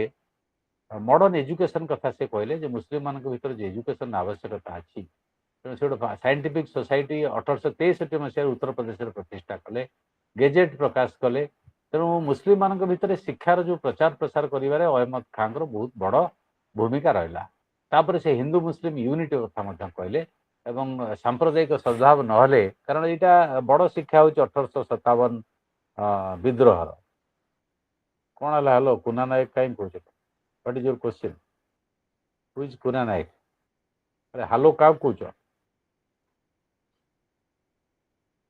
ହଁ ହୁ ଇଜ କୁନା ନାୟକ ତେଣୁ ଏଇ ଯୋଉ କମ୍ୟୁନାଲ ଆମିଟି ବା ସାମ୍ପ୍ରଦାୟିକ ସଦ୍ଭାବ ଏଇଟା ବଡ ଇମ୍ପୋର୍ଟାଣ୍ଟ କଣ୍ଟ୍ରିବ୍ୟୁସନ ଥିଲା ସାର୍ ସୟଦ ଅହମଦ ଖାଁଙ୍କର କାରଣ ସିଏ 1857 ରିଭୋଲ୍ଟ ବା ଫାଷ୍ଟ ୱାର ଅଫ୍ ଇଣ୍ଡିପେଣ୍ଡେନ୍ସ ସେଇଠୁ ଅତି ନିକଟରୁ ଦେଖିଛନ୍ତି ସେ ଜାଣିଲେ ଯେ ଭାରତବର୍ଷରେ ଯଦି ବ୍ରିଟିଶ ବିରୋଧୀ ସଂଗ୍ରାମ ସଫଳ ହବ ଏଇଟା କେବଳ ହିନ୍ଦୁ ମୁସଲିମ ୟୁନିଟ୍ ଦ୍ୱାରା ସଫଳ ହବ ପରବର୍ତ୍ତୀ ପର୍ଯ୍ୟାୟରେ ତାଙ୍କ କଥା ମଧ୍ୟ ବହୁତ ଲୋକ ଶୁଣିଲେ ନାହିଁ ଯେ ବେହରୁଦ୍ଦିନ ତାବଜି ଆସିଲେ ସିଏ ସୟଦଙ୍କ ଆର୍ଗୁମେଣ୍ଟକୁ ରିଜେକ୍ଟ କଲେ ସିଏ କହିଲେ ଯେ ଭାରତର ପ୍ରଗତିରେ ମୁସଲିମ ମାନଙ୍କର ପ୍ରଗତି ହବ ମୁସଲିମ ମାନଙ୍କର ପ୍ରଗତି କଥା ଖାଲି ଏଟା ଏକୁଟିଆ କହିଲେ ହବନି ତାପରେ ଆଉ ଗୋଟେ ଗୁରୁତ୍ୱପୂର୍ଣ୍ଣ ପର୍ସନାଲିଟି ହେଲେ ମହମ୍ମଦ ଇକବାଲ ପଞ୍ଜାବରେ ତାଙ୍କର ଜନ୍ମ ତମେ ଜାଣିଛ ସେ ଫେମସ୍ ପର୍ସନାଲିଟି ନ୍ୟାସନାଲିଜିମ୍ କଥା କହିଲେ ସିଏ ପେଟି ମାଇଣ୍ଡେଡନେସ୍ ଅତି ନିମ୍ନମାନର ଯୋଉ ଜିନିଷ କ'ଣ ହେଲା ତ କାହିଁକି ସାଉଣ୍ଡ ଡିଷ୍ଟର୍ବ କରନା ଆଇ ଏମ୍ ଟେକିଂ କ୍ଲାସ୍ ଚାର୍ଜରେ ବସା ଡୋଣ୍ଟ ଡିଷ୍ଟର୍ବ ୟୁ ଗो ଜାଣିଛ ମହମ୍ମଦ ଇକବାଲ କାହିଁକି ଫେମସ ସାରେ ଜହାଁ ସେ ଆଚ୍ଛା ହିନ୍ଦୁସ୍ତାନ ହମାରା ଗୀତର ସେ ରଚୟିତା। ଏବଂ ପରବର୍ତ୍ତୀ ପର୍ଯ୍ୟାୟରେ ଯଦିଓ ସେ ଏତେ ବଡ଼ ଗୀତର ସେ ରଚୟିତା କିନ୍ତୁ ପରବର୍ତ୍ତୀ ପର୍ଯ୍ୟାୟରେ ସେ ଗୋଟେ କମ୍ୟୁନାଲ ଷ୍ଟାଣ୍ଡ ବହୁତ ସମୟରେ ନେଇଛନ୍ତି। ପଲିଟିକାଲ ଆକ୍ଟିଭିଟିଜ ତାଙ୍କର ହେଲା ଯେ ମୁସଲିମ ଲିଗ ପ୍ରିପାରେସନରେ ମଧ୍ୟ ତାଙ୍କର କ'ଣ ହେଲା ପ୍ରଚାର ପ୍ରସାରରେ ସେ ଭାଗ ନେଇଛନ୍ତି। ସେ ଇଣ୍ଡିଆକୁ 1908ରେ ଆସିଲେ ଏବଂ ପ୍ରୋଭିନ୍ସିଆଲ ମୁସଲିମ ଲିଗ ପଞ୍ଜାବରେ ଜଏନ୍ କଲେ। ତେଣୁ ତାଙ୍କର କେବଳ ମୁସଲିମ ସ୍ୱାର୍ଥ କଥା ଦେଖିଲେ ସଂକୀର୍ଣ୍ଣ ଚିନ୍ତାଧାରା ଭିତରେ ସେ ରହିଲେ। ସେଇଟା ପରବର୍ତ୍ତୀ ପର୍ଯ୍ୟାୟରେ ତାଙ୍କର ବ୍ୟାପକ ପରିବର୍ତ୍ତନ ହେଲା। ଯଦିଓ ସେ ମାନବିକତା କଥା କହୁଥିଲେ କିନ୍ତୁ ପରବର୍ତ୍ତୀ ପର୍ଯ୍ୟାୟରେ ସେ ପଞ୍ଜାବ ଲେଜିସ୍ଲେଟିଭ ବିଧାନସଭାର ସଭ୍ୟ ହେଲେ 1937ରେ ଏବଂ ଡିବେଟ୍ ଆସେମ୍ବଲିରେ ସେ ଅଂଶଗ୍ରହଣ କଲେ ବଜେଟ୍ ଆସେମ୍ବଲି ଏଥିରେ ଏବଂ ମହିଳାମାନଙ୍କୁ କ'ଣ ମେଡିକାଲ ସାହାଯ୍ୟ ଦେବା ପାଇଁ ସେ ଆବେଦନ କରିବା ବା ଆଲୋଚନା କରିବା ବିଧାନସଭାରେ ବହୁତ କଥା କଲେ କିନ୍ତୁ ତାଙ୍କର ସଂକୀର୍ଣ୍ଣତା ଭିତରେ ସେ ରହିଗଲେ। ଯଦିଓ ସେ ସାମ୍ପ୍ରଦାୟିକ ଦଙ୍ଗା ଯୋଉଟା ପଞ୍ଜାବରେ ହେଲା ସେଥିରେ ଜାତୀୟତାବାଦ କଥା କହୁଥିଲେ। ତାପରେ ମୌଲାନା ମୌଦୁଦୀ ଇଏ ଔରଙ୍ଗାବାଦର ଗୋଟେ ପ୍ରସିଦ୍ଧ ଫ୍ୟାମିଲି ଏବଂ ଯିଏ ନ୍ୟାସନାଲିଷ୍ଟ ମୁଭମେଣ୍ଟରେ ଭାଗ ନେଲେ। ନନ୍ କୋଅପରେସନ ଖିଲାଫତ ମୁଭମେଣ୍ଟ ଏବଂ ଗାନ୍ଧୀଙ୍କ ଦ୍ୱାରା ପ୍ରଭାବିତ ହେଲେ ଏବଂ ପରବର୍ତ୍ତୀ ପର୍ଯ୍ୟାୟରେ ସିଏ ଜାତୀୟତାବାଦୀ ଆନ୍ଦୋଳନ ମଧ୍ୟ ଝାସ ଦେଲେ ଏବଂ ତାଙ୍କର ଇଣ୍ଡିଆ ଷ୍ଟ୍ରଗଲ ଫର ଇଣ୍ଡିପେଣ୍ଡେନ୍ସ ଯୋଉଟା 1919 ବେଳକୁ ଗାନ୍ଧୀ ଆସିଗଲେଣି ଅସହଯୋଗ ଆନ୍ଦୋଳନ ଆରମ୍ଭ ହେଲାଣି। ସେ ଗୋଟେ ପେପର ମଧ୍ୟ ପ୍ରତିଷ୍ଠା କଲେ ଏବଂ ତାପରେ ଜମିତ ଉଲ ଉଲେମା ଇ ହିନ୍ଦ ତାପରେ ଅଲ ଜମାତ ଏଥିରେ ଜାତୀୟତାବାଦୀ ଲେଖା ବା ପ୍ରଚାର ପ୍ରସାର ଏକଥା କଲେ। ଜାତୀୟତାବାଦ ସମ୍ପର୍କରେ ମୌଦୁଦୀଙ୍କର ସେ ଗୋଟେ ଫେମସ୍ ପର୍ସନାଲିଟି ମୁସଲିମ ୱାର୍ଲଡରୁ ସେ କହିଲେ ଯେ ଭାରତର ଯେଉଁ ଜାତୀୟତାବାଦ ତାର ଅଂଶ ହେଉଛନ୍ତି ମୁସଲିମ ମାନେ। ତେଣୁ ସେଥିରେ ଅଂଶଗ୍ରହଣ କରିବା ଦରକାର ଏବଂ ପାର୍ଟିସିପେଟ୍ କରିବା ଦରକାର। ଭାରତବର୍ଷର ଜାତୀୟତାବାଦ ପାଇଁ ୟାଙ୍କର କଣ୍ଟ୍ରିବ୍ୟୁସନ ମଧ୍ୟ ଦରକାର। ଏ ସଂକ୍ଷିପ୍ତରେ ଆମେ ଆଲୋଚନା କରିପାରିବା। ତାପରେ ମହମ୍ମଦ ଅଲି ଜିନ୍ନା। ମହମ୍ମଦ ଅଲି ଜିନ୍ନା ପ୍ରଥମେ ସିଏ 1876 ଜନ୍ମ କିନ୍ତୁ ତାଙ୍କର କଥା ହେଲା ପ୍ରଥମେ ସ୍ୱାଧୀନତା ଆନ୍ଦୋଳନରେ ଭାଗ ନେଉଥିଲେ କିନ୍ତୁ ପରବର୍ତ୍ତୀ ପର୍ଯ୍ୟାୟରେ ଯେଉଁ ମୁସଲିମ ଲିଗରେ ସେ ନେତୃତ୍ୱ ନେଲେ ଗାନ୍ଧୀଙ୍କ ସହିତ ତାର ଡିଫରେନ୍ସ ହେଲା ଏବଂ ସେ ସେପାରେଟ ଷ୍ଟେଟ୍ କଥା ଆଲୋଚନା କଲେ। ତେଣୁ ସେ ପ୍ରଥମେ ମୁସଲିମମାନଙ୍କ ସ୍ୱାର୍ଥ ପାଇଁ କାମ କରିବା ତାଙ୍କର ମଙ୍ଗଳ ପାଇଁ କାମ କରିବା ତାଙ୍କ ପାଇଁ ଫାଇଟ୍ କରିବା ଠିକ୍ ଅଛି ସେ କରୁଥିଲେ କିନ୍ତୁ ବ୍ରିଟିଶ ବିରୋଧୀ ସଂଗ୍ରାମରେ ଯେତେବେଳେ ହ୍ରାସ ହେଲା ଏବଂ ଗାନ୍ଧୀଙ୍କ ସହିତ ଡିଫରେନ୍ସ ହେଲା ମୁସଲିମ ଲିଗ୍ ହେଲା ଯେ ଟୁ ନେସନ୍ ଥିଓରି କଥା କହିଲେ ଏବଂ ପାକିସ୍ତାନ ଅଲଗା ହେବାର ଡିମାଣ୍ଡ ସେ କଲେ ଏବଂ ଆଉ ଭାଗ ନେଲେ ନାହିଁ ଏବଂ ପାକିସ୍ତାନ ରାଷ୍ଟ୍ର ତାଙ୍କରି ପାଇଁ ଯେଉଁ ଟୁ ନେସନ୍ ଥିଓରିରୁ ଜନ୍ମ ନେଲା। ହିନ୍ଦୁଙ୍କ ପାଇଁ ଗୋଟେ ରାଷ୍ଟ୍ର ମୁସଲିମମାନଙ୍କ ପାଇଁ ଗୋଟେ ରାଷ୍ଟ୍ର। ଜିନ୍ନାଙ୍କର ଏଇ ଯେଉଁ ବିଭାଜନ କରିବା ପଛରେ ବଡ଼ କଣ୍ଟ୍ରିବ୍ୟୁସନ୍ ଅଛି। ତେଣୁ ଇଏ ହେଲା ମୁସଲିମ ଲିଡର ମାନଙ୍କର ହିନ୍ଦୁ ଲିଡର ମାନଙ୍କର ଆନାଲିସିସ୍ ଆମେ ଜାଣିଲେ। ତାପରେ ଏଇ ଯେଉଁ ଅନ୍ୟମାନେ ଯିଏ ଅଛନ୍ତି ମାରିଜିନାଲାଇଜ୍ ଆମେ କହିବା ତାଙ୍କର ବଡ଼ କଣ୍ଟ୍ରିବ୍ୟୁସନ୍ ଅଛି 72ରେ ରାଜନୈତିକ ବିଚାରଧାରା ପାଇଁ। ରାମସ୍ୱାମୀ ନାଇକର, ନଜରୁଲ ଇସଲାମ, ପଣ୍ଡିତା ରାମାବାଇ, ଜୟପାଲ ସିଂ ଆଣ୍ଡ କାହନ ସିଂ ତାଙ୍କ ବିଷୟରେ ତମେ କମ୍ ଶୁଣିଥିବ କିନ୍ତୁ ଜାଣିବା ଦରକାର। ୟାଙ୍କର ଇତିହାସରେ ଆଲୋଚନା ୟାଙ୍କର କମ୍ ହେଇଛି। ଇଭି ରାମସ୍ୱାମୀ ନାଇକର 1879ରୁ 1973, ପଣ୍ଡିତା ରାମାବାଇ 1958ରୁ 1922, ଜୟପାଲ ସିଂ 1903ରୁ 1970, କାଜୀ ନଜରୁଲ ଇସଲାମ ମହାନ ବିପ୍ଳବୀ ବେଙ୍ଗଲର 1869ରୁ 76, ଭାଇ ଖାନ ସିଂ ନାଭା 1938 ପର୍ଯ୍ୟନ୍ତ। ଇଏ କିଏ? ନାଇକର ହେଉଛନ୍ତି ଜଣେ ସମାଜ ସଂସ୍କାରକ ତାମିଲନାଡୁରେ। ପେରିୟାର ଯେଉଁ ଆନ୍ଦୋଳନ କଲେ ବ୍ରାହ୍ମଣବାଦ ବିରୁଦ୍ଧରେ, ଜାତି ପ୍ରଥା ବିରୁଦ୍ଧରେ, ଜାତି ଅତ୍ୟାଚାର ବିରୁଦ୍ଧରେ ଆମ୍ବେଦକରଙ୍କ ଭଳିଆ ସିଏ ତାର ମାନେ ପ୍ରବକ୍ତା। ଏଇ ଯେଉଁ ତାମିଲନାଡୁରେ ଗୋଟେ ବ୍ରାହ୍ମୀଣ ଡୋମିନାନ୍ସ ବହୁତ ପରିମାଣରେ ଥାଏ। ହିନ୍ଦୁ ସ୍କ୍ରିପ୍ଚର ଯେଉଁଟା ତାର ମଧ୍ୟ ବହୁତ ପରିମାଣରେ ଥାଏ ଏବଂ ସେମାନେ 3% ତାମିଲ ଏଣ୍ଟାୟାର ତାମିଲନାଡୁକୁ ଡୋମିନେଟ୍ କରୁଥିଲେ ଏବଂ ସେମାନେ ଉର୍ବର ଜମିରେ ରହୁଥିଲେ, ଭାଗ ନେଉଥିଲେ। ସେମାନଙ୍କର ଚାଷ ଉର୍ବର ଜମିକି ନେଇକି ହେଉଥିଲା, ଅନ୍ୟମାନେ ଅନୁର୍ବର ଜମିରେ ଥିଲେ। ତେଣୁ ଯେଉଁ କଲୋନିଆଲ ପିରିୟଡ଼ରେ ତାମିଲନାଡୁ ଓନରସିପ୍ ଅଫ୍ ଲ୍ୟାଣ୍ଡ ଯେଉଁଟା ଥିଲା ସେଇଟା ଯଦିଓ ବ୍ରିଟିଶ ଆସିବା ପୂର୍ବରୁ ନଥିଲା, ପରବର୍ତ୍ତୀ ପର୍ଯ୍ୟାୟରେ ବ୍ରିଟିଶକୁ ଧରିକି ସେମାନେ ସବୁ ନେଇଗଲେ। ପାଶ୍ଚାତ୍ୟ ଶିକ୍ଷା ମଧ୍ୟ ଏଇ ଅପର କାଷ୍ଟ ପାଇଲା, ଉଚ୍ଚ ବର୍ଗର ଲୋକମାନେ ପାଇଲେ।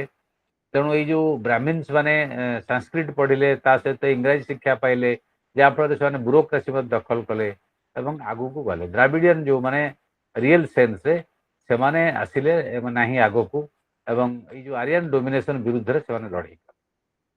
ସେ କଂଗ୍ରେସକୁ ସମାଲୋଚନା କଲେ, ମହାତ୍ମା ଗାନ୍ଧୀକି ସମାଲୋଚନା କଲେ ଯେ ତମେ ଯେଉଁ କଥା କହୁଛ ଯେ ତମେ ବ୍ରାହ୍ମଣବାଦ ବିରୁଦ୍ଧରେ ପ୍ରକୃତରେ ଲଢ଼ୁନ। गांधी की से समालोचना कले नायकर। ତେଣୁ ଗାନ୍ଧୀକି ସେ କହିଲେ ତମର ଗୋଟେ ପିତୃତ୍ୱବାଦୀ ମନୋଭାବ, ଦୟା କରିବା ମନୋଭାବ। ତେଣୁ ରାଜନୀତିରେ ସବୁବେଳେ ବ୍ରାହ୍ମଣିକ ଡୋମିନାନ୍ସ ରହୁଛି, ପ୍ରାଧାନ୍ୟ ରହୁଛି। କଂଗ୍ରେସ ଗୋଟେ ବ୍ରାହ୍ମଣିକ ଦଳ, ତେଣୁ ସିଏ ଗୋଟେ ଆରମ୍ଭ କଲେ ସେଲ୍ଫ ରେସ୍ପେକ୍ଟ ମୁଭମେଣ୍ଟ, ଆତ୍ମସମାନ ଆନ୍ଦୋଳନ। ଏବଂ ଏଇଟା ଦ୍ରାବିଡ଼ିଆନ ମାନଙ୍କୁ ବା ତାମିଲନାଡୁର ସାଧାରଣ ଲୋକଙ୍କୁ ୟୁନାଇଟ୍ କଲା।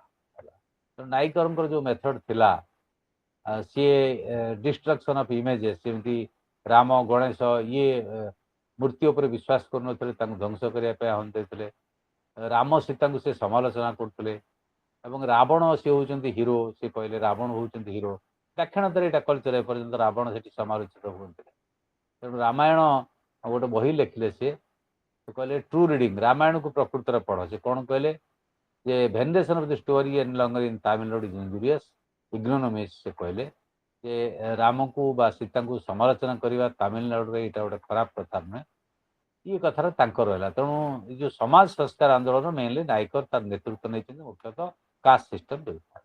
ଦ୍ରାବିଡ଼ମାନଙ୍କୁ ସେ ମୋବିଲାଇଜ କରିଛନ୍ତି ବ୍ରାହ୍ମଣବାଦ ବିରୁଦ୍ଧରେ। ଡିଏମକେ ପରବର୍ତ୍ତୀ ପର୍ଯ୍ୟାୟରେ ଯେଉଁ ଶକ୍ତିଶାଳୀ ହେଲା, ଏଆଇଡିଏମକେ ଆସିଲା, ତାର ମୂଳ ଫାଉଣ୍ଡେସନ ରାମସ୍ୱାମୀ ନାୟକର ଏ ଯେଉଁ ଜାତି ପ୍ରଥା ବିରୋଧୀ ଆନ୍ଦୋଳନ, ସମାଜ ସଂସ୍କାର ଆନ୍ଦୋଳନ, ଏଥିରେ ସେ କରିଛନ୍ତି। ଗାନ୍ଧୀକି ମଧ୍ୟ ସମାଲୋଚନା।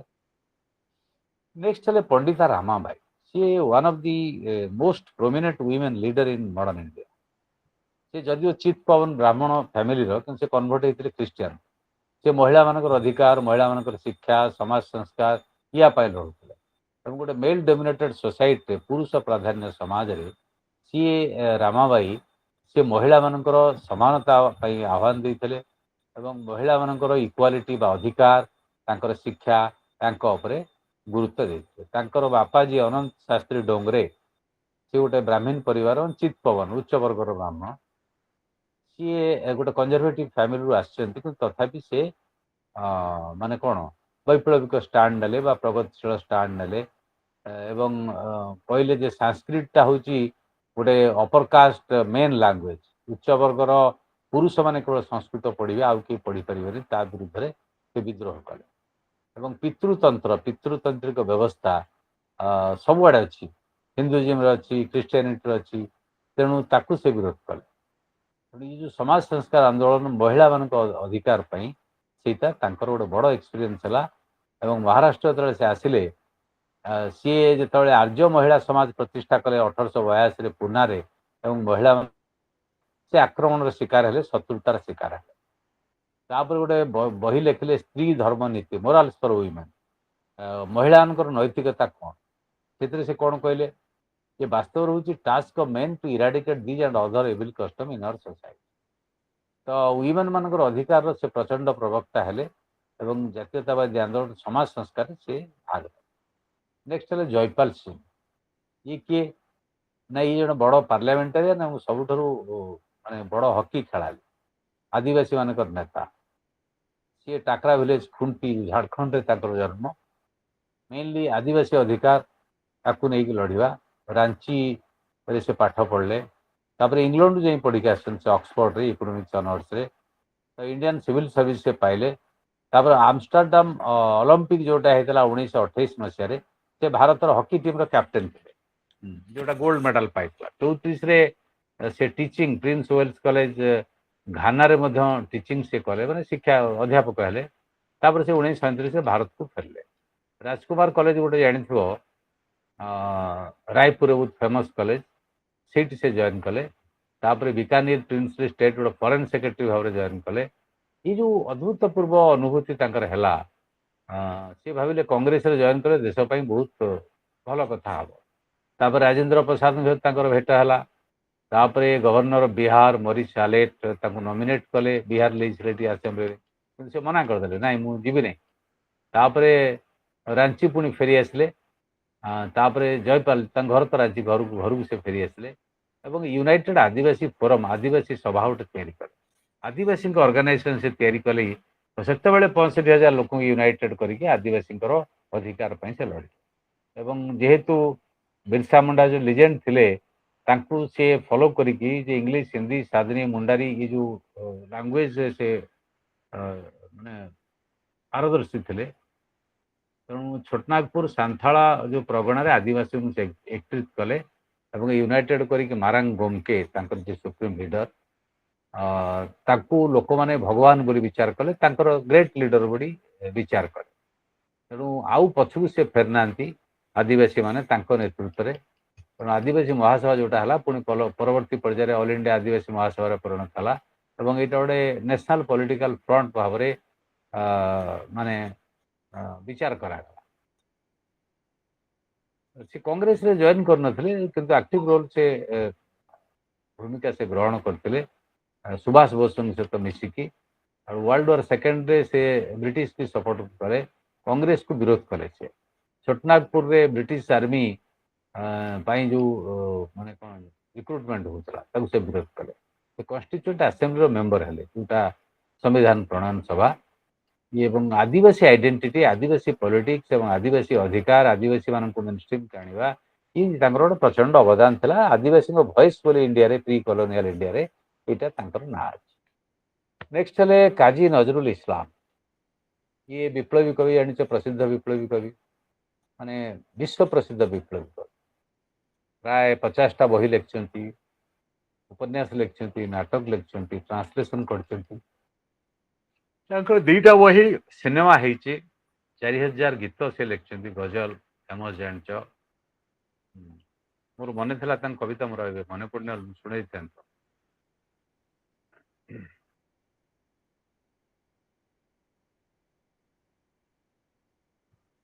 ନଜରୁଲକୁ ରବି ଟାଗୋର କହିଲେ ଇଏ ହଉଛନ୍ତି ଧୂମକେତୁ। ସ୍ପିନିଂ ହୁଇଲର କବିତା ଏକଥା ଗାନ୍ଧୀ ତାଙ୍କୁ କହିଛି। ଅନେକ ପ୍ରଶଂସା ସେ ପାଇଛନ୍ତି। ବିଦ୍ରୋହୀ କବି ଭାବରେ ତାଙ୍କର ପରିଚୟ ଅଛି। ତାଙ୍କର ମାଷ୍ଟରପିସ୍ ହେଲା ବିଦ୍ରୋହୀ। କବିତାର ନାଁ ବା ବହିର ନାଁ ସବୁଠାରୁ ଯୋଉଟା ସେଟା ହେଲା ବିଦ୍ରୋହୀ। ସେଥିରେ ମାନବିକତାର କଥା, ବିଦ୍ରୋହର କଥା, ବିପ୍ଳବର କଥା, ପ୍ରଚଳିତ ବ୍ୟବସ୍ଥା, ସାମନ୍ତବାଦୀ ପୁଞ୍ଜିବାଦୀ ବ୍ୟବସ୍ଥାକୁ ଧ୍ୱଂସ କରିବାର କଥା, ସାମ୍ରାଜ୍ୟବାଦକୁ ଧ୍ୱଂସ କରିବାର କଥା ଏଠି ବିଦ୍ରୋହୀ କବିତାର ଅଛି। ତା ଜୀବନ ସାରା ସେ କମ୍ପ୍ରୋମାଇଜ କରିନା। ସିଏ ଗୁରୁଦେବଙ୍କୁ ମଧ୍ୟ ସମାଲୋଚନା କରିଛନ୍ତି। 1926ରେ ହିନ୍ଦୁ ମୁସଲିମ ରାଇଟ୍ ହେଲା, ସେ କହୁଛନ୍ତି ଯେ ତମେ ଦେଖିପାରୁନ, ଆକ୍ଚୁଆଲି ଗୁରୁଦେବ ମାନେ ରବି ଟାଗୋର, ତମେ ଠିକ କଥାଟା ଦେଖିପାରୁନ। ବାହାର ଭିତର ଆନିମାଲ, ପଶୁର ଭିତର ଦେଖୁଛ, ବାହାର ଦେଖୁଛ, ଭିତରଟାକୁ ଦେଖିପାରୁନ। ଏଇ ଯୋଉ ଆନିମାଲ ମାନେ ଅତ୍ୟାଚାର କରୁଛନ୍ତି ବିଭିନ୍ନ ନାଁରେ, ୟାଙ୍କୁ ଭଲିକି ଚିହ୍ନ। ତେଣୁ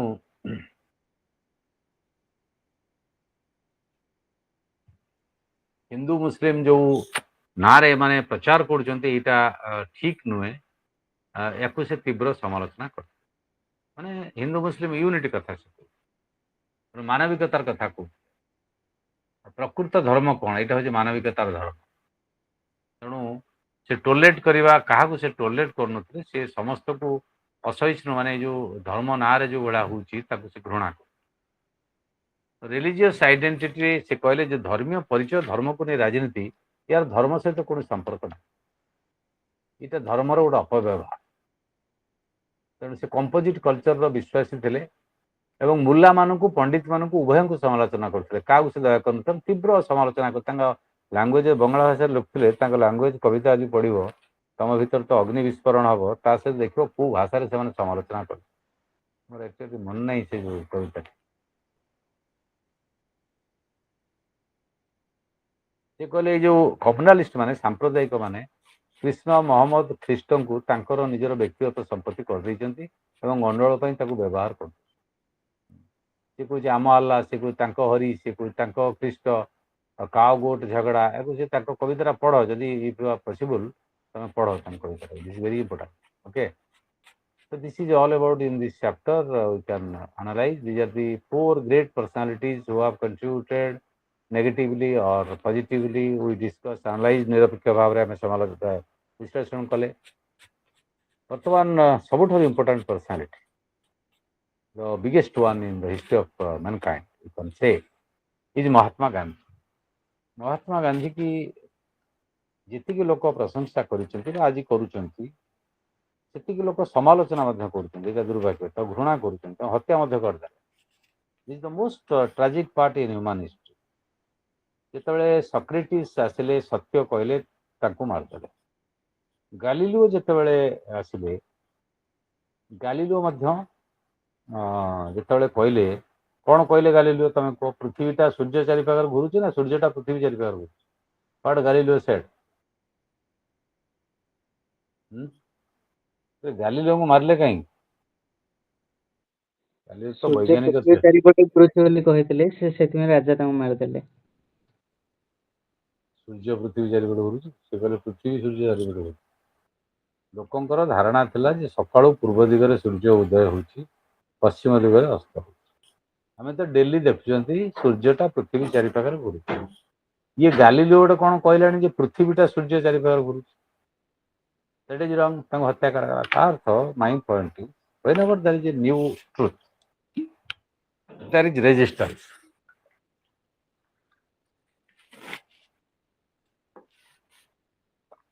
Mahatma Gandhi is the only personality in the history of mankind. ମଣିଷ ଇତିହାସର ଯଦି ଆଲୋଚନା କରିବା, ପର୍ଯ୍ୟାଲୋଚନା କରିବା, ଇଏ ହେଉଛନ୍ତି ଏକମାତ୍ର ବ୍ୟକ୍ତିତ୍ୱ ଯେ ଅତିରୁ ଅତି ସାଧାରଣ ମଣିଷ, ଗରିବ ମଣିଷ, ଯାହା ପାଟିରେ ଭାଷା ନାହିଁ, ତାଙ୍କ ପାଟିରେ ଭାଷା, ମୁଣ୍ଡରେ ଭାଷା, ହୃଦୟର ଭାଷା ଦେଇକି ରାଜରାସ୍ତାକୁ ଆଣିକି ବ୍ରିଟିଶ ବିରୁଦ୍ଧରେ ଲଢ଼େଇ କଲେ। ଏଭଳିଆ ଅନ୍ୟମାନେ ଇନ୍ସପାୟାର କରିଛନ୍ତି। ମାଓ ସେତୁଙ୍ଗ ଚାଇନାରେ ଇନ୍ସପାୟାର କରିଛନ୍ତି ହିଂସାତ୍ମକ ଆନ୍ଦୋଳନରେ ହଜାର ହଜାର ଲୋକ ଜଏନ୍ କରିକି ମୃତ୍ୟୁବରଣ କଲେ। ଲେନିନ୍ ଇନ୍ସପାୟାର କରିଛନ୍ତି, ଫିଡେଲ କାଷ୍ଟ୍ରୋ ଇନ୍ସପାୟାର କରିଛନ୍ତି, ଚି ଗୁଆଭାରା ଇନ୍ସପାୟାର କରିଛନ୍ତି, ବ୍ରିଟେନରେ ରୁଷୋ ଇନ୍ସପାୟାର କରିଛନ୍ତି ଫ୍ରେଞ୍ଚ ରେଭଲ୍ୟୁସନ। ଅନେକ ବିପ୍ଳବରେ ଅନେକ ନେତାମାନେ, ବିପ୍ଳବୀମାନେ ଲୋକମାନଙ୍କୁ ଆହ୍ୱାନ ଦେଇଛନ୍ତି, ଉଦ୍ବୋଧନ ଦେଇଛନ୍ତି। ସେମାନେ ଆସି ତାଙ୍କ କଥାରେ ସଂଗ୍ରାମରେ ଝାସ ଦେଇଛନ୍ତି, ମୃତ୍ୟୁର ଶିକାର ହେଇଛନ୍ତି।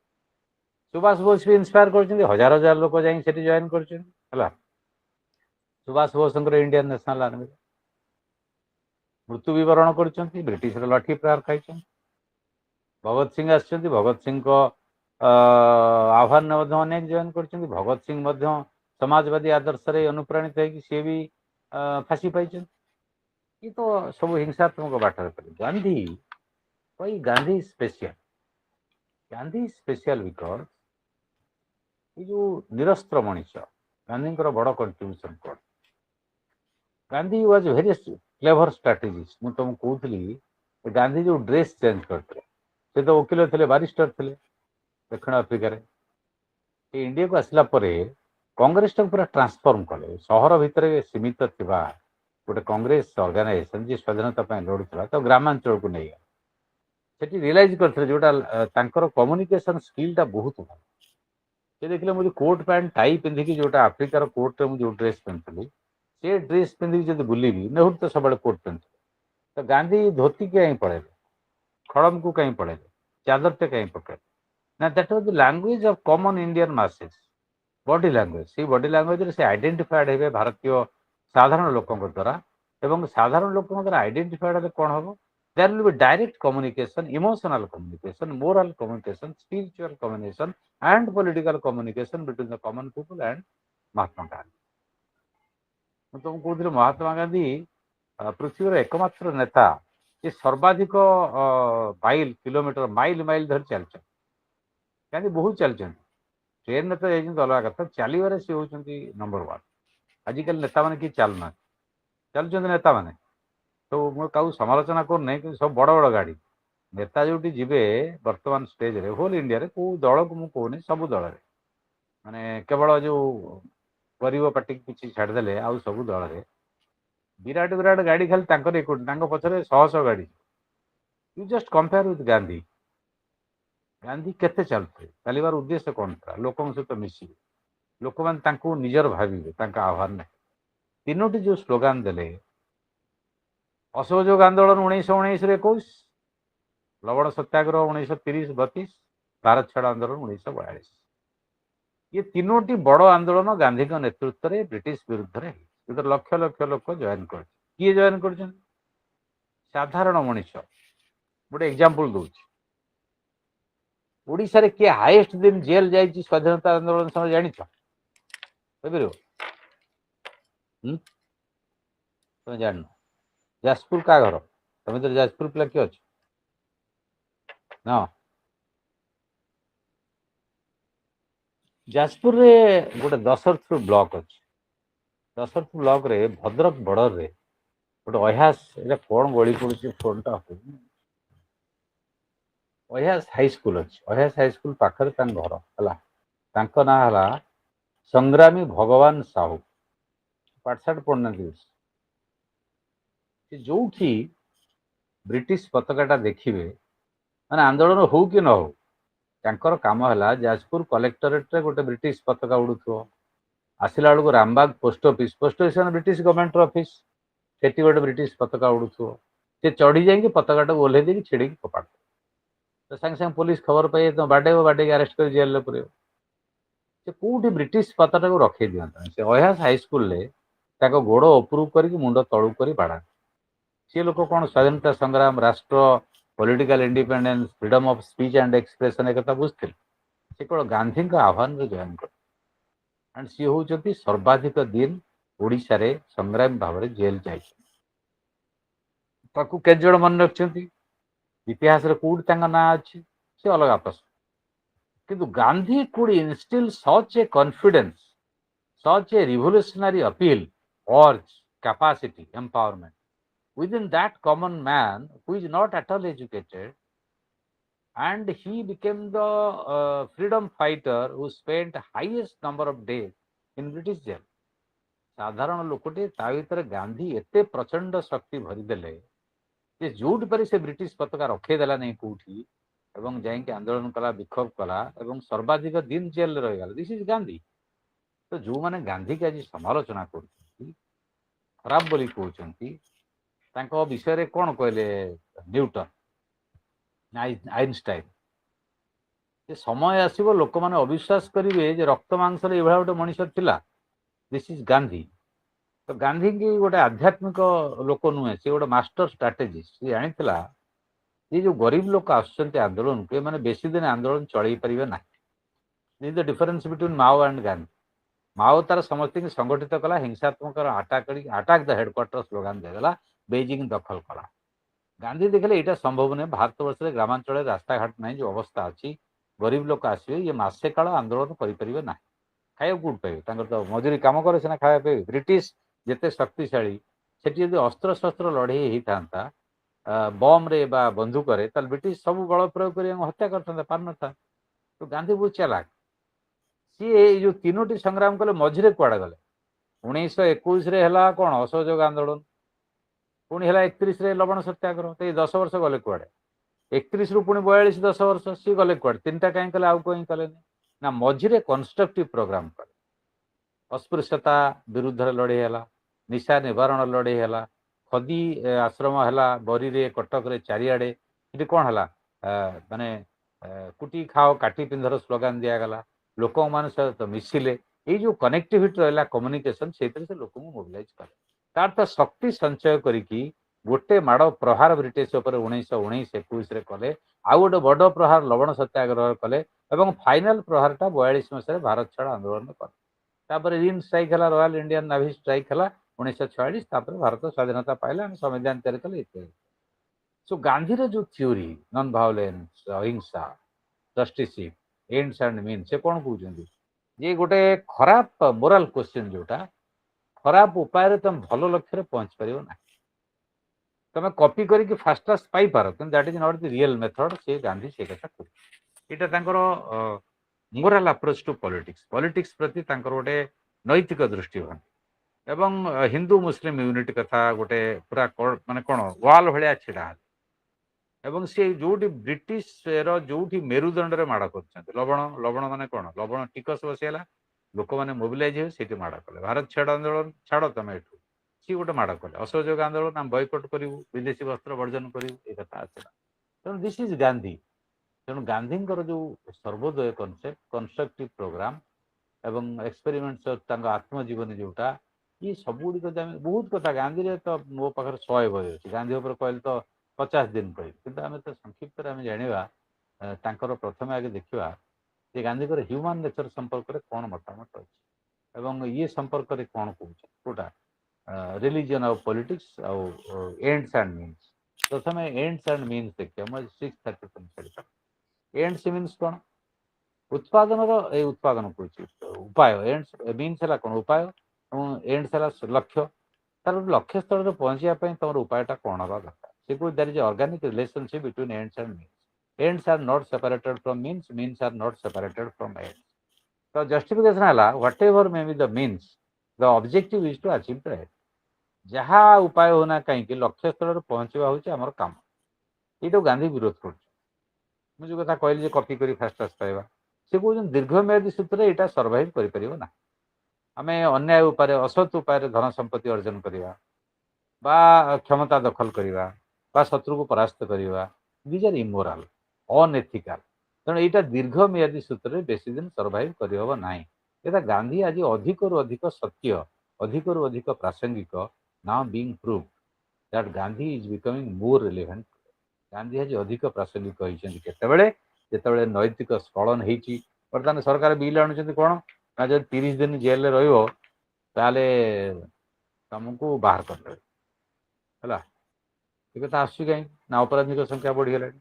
ଏଇଟା ଠିକ୍ ଭାବରେ କାର୍ଯ୍ୟକାରୀ ହେବ କି ନାହିଁ, ଅପବ୍ୟବହାର ହେବ। ଯାହାର ଯାହାର ରାଗ ଥିବ ତାପରେ ସେ ସୁଝେଇବ, ତାକୁ ମିଛ କେସ୍ ଦେଇକି 30 ଦିନ ଜେଲ୍ ରଖିଦେବ, ତାପରେ କହିବ ତୁ ମୁଖ୍ୟମନ୍ତ୍ରୀରୁ ପଳା ବା ମନ୍ତ୍ରୀରୁ ପଳା। ଏ କଥା ବି ହେଇପାରିବ। ୟା ନ ହେବା ପାଇଁ ବ୍ୟବସ୍ଥା ବିଲ୍ରେ କୌଣସି ରହିବା ଦରକାର। ତେଣୁ ଆଜି ଗାନ୍ଧୀକି ଆମେ ମନେ ପକାଉଛୁ। ଯଦି ମୋରାଲ ପଲିଟିକ୍ସ ଥାନ୍ତା, ସେତେବେଳେ ଯେଉଁ ଲୋକମାନେ ରାଜନୀତିକୁ ଆସିଲେ, ଆମେ ଶାସ୍ତ୍ରୀଙ୍କୁ ଦେଖିଛନ୍ତି। ଶାସ୍ତ୍ରୀ ପହଁରିକି ଆସିଲେ, କାର୍ ନଥିଲା, ତାଙ୍କର କାର୍ଟେ ନଥିଲା ଏବଂ ଲୁଗା ଡବଲ ନଥିଲା ପିନ୍ଧିବା ପାଇଁ। ଏଭଳିଆ ଅନେଷ୍ଟ ଲୋକ ଥିଲେ। ଆଜି ଚିନ୍ତା କରିପାରୁଛନ୍ତି, ଆଜି ମାନେ ଘଣ୍ଟାକୁ ଘଣ୍ଟା ଘଣ୍ଟାକୁ ଘଣ୍ଟା ନେତାଙ୍କର ଡ୍ରେସ୍ ବଦଳୁଛି। ସକାଳେ ଗୋଟେ ଡ୍ରେସ୍ ତ ସନ୍ଧ୍ୟାବେଳେ ଗୋଟେ dress. So how money is coming to the servants of the people. ଯେଉଁମାନେ ଲୋକମାନଙ୍କର ସେବକ, ତାଙ୍କ ପାଖରେ ଏତେ ଟଙ୍କା କହୁଛି। ସମସ୍ତେ ଜାଣିଛନ୍ତି ଇଲେକ୍ସନ୍ ବ୍ଲାକ୍ ମନିରେ ଲଢ଼ିପାରିବ। So where is Gandhi? ଯେଉଁ ଗାନ୍ଧୀ ଏତେ କଥା କରିକି ଆସିଲେ, ସେ ଗାନ୍ଧୀ କାହାନ୍ତି? ତେଣୁ ଗାନ୍ଧୀଙ୍କର ପ୍ରାସଙ୍ଗିକତା ଅଛି। ଏଇଟା ଦୀର୍ଘ ଦିନ ପର୍ଯ୍ୟନ୍ତ ଏ ଭାରତୀୟ ସମାଜ ତିଷ୍ଠି ପାରିବ ନାହିଁ ଏଇ ବାଟରେ। ଲୋକଙ୍କର ଫ୍ରଷ୍ଟ୍ରେସନ୍ ହେଇଗଲାଣି। ସବୁ ଲୋକ କହିଲେଣି ରାଜନୀତିଟା ଖରାପ, ଏଇଟା ଗୋଟେ ଚୋର ଖଣ୍ଟ ଡକାୟତଙ୍କର, ଏଟା ଭଲ ଲୋକ ରାଜନୀତି ଆସିବାକୁ ରାଜି ନାହିଁ। ଜଣେ ଛିଡ଼ା ହେବାକୁ ଚାହିଁବ, ଗୋଟେ ସରପଞ୍ଚରେ କେତେ ଖର୍ଚ୍ଚ ହେଲାଣି ଜାଣିଛ? ମୁଁ ଲାଷ୍ଟ ଗୋଟେ ଷ୍ଟଡି କରୁଥିଲି ଯାଜପୁରରେ, ଯେଉଁ ପଞ୍ଚାୟତ ଇଲେକ୍ସନ୍। ସେଥିରେ ଆମର କିଛି ଛାତ୍ର MBA ପାସ୍ କରିଛନ୍ତି, ଇଞ୍ଜିନିୟର MA ପାସ୍ କରିଛନ୍ତି, ପୁଅ ଝିଅ ଦେ ୱାଣ୍ଟେଡ୍ ଟୁ ବିକମ୍, ସେ ପଞ୍ଚାୟତର ଚେହେରା ବଦଳେଇବେ, ଦୁର୍ନୀତିମୁକ୍ତ ଶାସନ କରିବେ, ଲଢ଼ିବେ। ତା ଭିତରେ 3 ଜଣ ଜିତିଗଲେ। ଲୋକମାନେ ଦେଇଦେଲେ ଭୋଟ୍ ଯେ ଏମାନେ MA ପାସ୍ କରିଛନ୍ତି, MBA କମ୍ପ୍ଲିଟ୍ କରିଛନ୍ତି, ଇଞ୍ଜିନିୟରିଂ କମ୍ପ୍ଲିଟ୍ କରିଛନ୍ତି, ଝିଅ ପିଲା ବି ତା ଭିତରେ ଅଛନ୍ତି, ଆସିବା ଦରକାର। ସେମାନେ ବର୍ତ୍ତା କହୁଛନ୍ତି ସାର୍ ଆମେ କାନ୍ଦୁଛୁ, ଆମେ କରିପାରିବୁ। ଏଇ ଯେଉଁ ବ୍ଲକରେ ପରସେଣ୍ଟେଜ୍ ଦେବାକୁ ପଡ଼ିବ, କଣ୍ଟ୍ରାକ୍ଟର ଖାଇବେ, ସମସ୍ତେ ଖୋଲା କଥା କାହାକୁ ବୁଝିବା ଦରକାର। ତ they are not fit with this. ସେ ୟଙ୍ଗ ପିଲା, ତାଙ୍କର ପୁରା ୟଙ୍ଗ ବ୍ଲଡ୍ ଅଛି, ରିଭଲ୍ୟୁସନାରୀ ବ୍ଲଡ୍ ଅଛି, ପ୍ରୋଗ୍ରେସିଭ୍ ଆଇଡ଼ିଆ ଅଛି। ସେମାନେ ପରିବର୍ତ୍ତନ ଚାହୁଁଛନ୍ତି। ପଇସା ମାରି ଖାଇବା ସେମାନେ ଚାହାନ୍ତିନି। ସେମାନେ ଚାହୁଁଛନ୍ତି ପଞ୍ଚାୟତରେ ଠିକ୍ କାମ ହଉ, କିନ୍ତୁ ହଉନି। ଠିକାଦାର ଯିଏ, ଯିଏ ସେସବୁ ବିଲ୍ ତମର ନଦେଲେ ହେବନି। ଇଏ ଗୋଟେ ରାକେଟ୍ କାମ କରୁଛି। କିନ୍ତୁ ଯିଏ ସରକାର ଯିଏ ଆସୁ, ସିଏ ତାଙ୍କ ସିଷ୍ଟମ୍ ଚାଲିଛି। ତ ହ୍ୱେର୍ ଇଜ୍ ଗାନ୍ଧୀ? ଗାନ୍ଧୀ ଏଠି କାହାନ୍ତି? ଯେଉଁ ethics and morality and relation between ends and means, ସେଇଠି ପ୍ରାଥମିକ। ତେଣୁ ଗାନ୍ଧୀ ସବୁଦିନ ପାଇଁ ଏଇଟା ଗୋଟେ ବଡ଼ କଣ୍ଟ୍ରିବ୍ୟୁସନ୍ ରଖିକି ଗଲେ ଫ୍ୟୁଚର ଜେନେରେସନ୍ ପାଇଁ, କେବଳ ଭାରତରେ ନୁହେଁ ବା ଓଡ଼ିଶାର ନୁହେଁ, ଫୁଲ୍ ୱାର୍ଲଡରେ ଗାନ୍ଧୀକି ସମସ୍ତେ ମନେ ପକାଉଛନ୍ତି।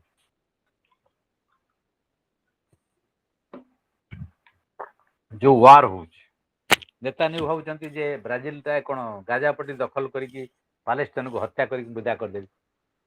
ନିରୀହ ଶିଶୁମାନଙ୍କୁ ମାରି ଦେଉଛନ୍ତି। ଲାଇନ୍ରେ ଛିଡ଼ା ହେଇକି ଯିଏ ଖାଇବା ପାଇଁ ଛିଡ଼ା ହେଇଛି ରିଲିଫ୍ ନେବାକୁ, ତାକୁ ବି ଇଜ୍ରାଏଲି ସୈନ୍ୟ ଫାୟାରିଂ କରିକି ମାରି ଦେଉଛନ୍ତି। Where is Gandhi? ତେଣୁ ଗାନ୍ଧୀ ଆଜି ଯେଉଁ ମଣିଷ ସମାଜ ଯେଉଁ ନୈତିକତାର ସ୍ଖଳନ ଦେଇ ଗତି କରୁଛି, ତା ପାଇଁ ଅଧିକ ପ୍ରଶ୍ନ ରହିଛି। ହେଲା ends and means question. Religion ଉପରେ ତାଙ୍କର 2ଟା ଦୃଷ୍ଟି ଅଛି। Religion is life line. ତମେ ଦେଖ ଜିନା ଆଉ ଗାନ୍ଧୀ ଭିତରେ ଡିଫରେନ୍ସ। ଗାନ୍ଧୀ ସବୁଦିନ ପ୍ରାର୍ଥନା କରନ୍ତି, ଭଜନ କରନ୍ତି, ଗୀତ ଗାଆନ୍ତି। ତାଙ୍କର ଯେଉଁ ଫେମସ୍ ଗୀତ ଜାଣିଛ ତମେ କ'ଣ ସେଇଟା? କ'ଣ ସେ ଯେଉଁ ଭଜନଟା ଗାଆନ୍ତି ଗାନ୍ଧୀଙ୍କର, ମନେ ପଡ଼ୁନି, ତମେ ଜାଣିନ?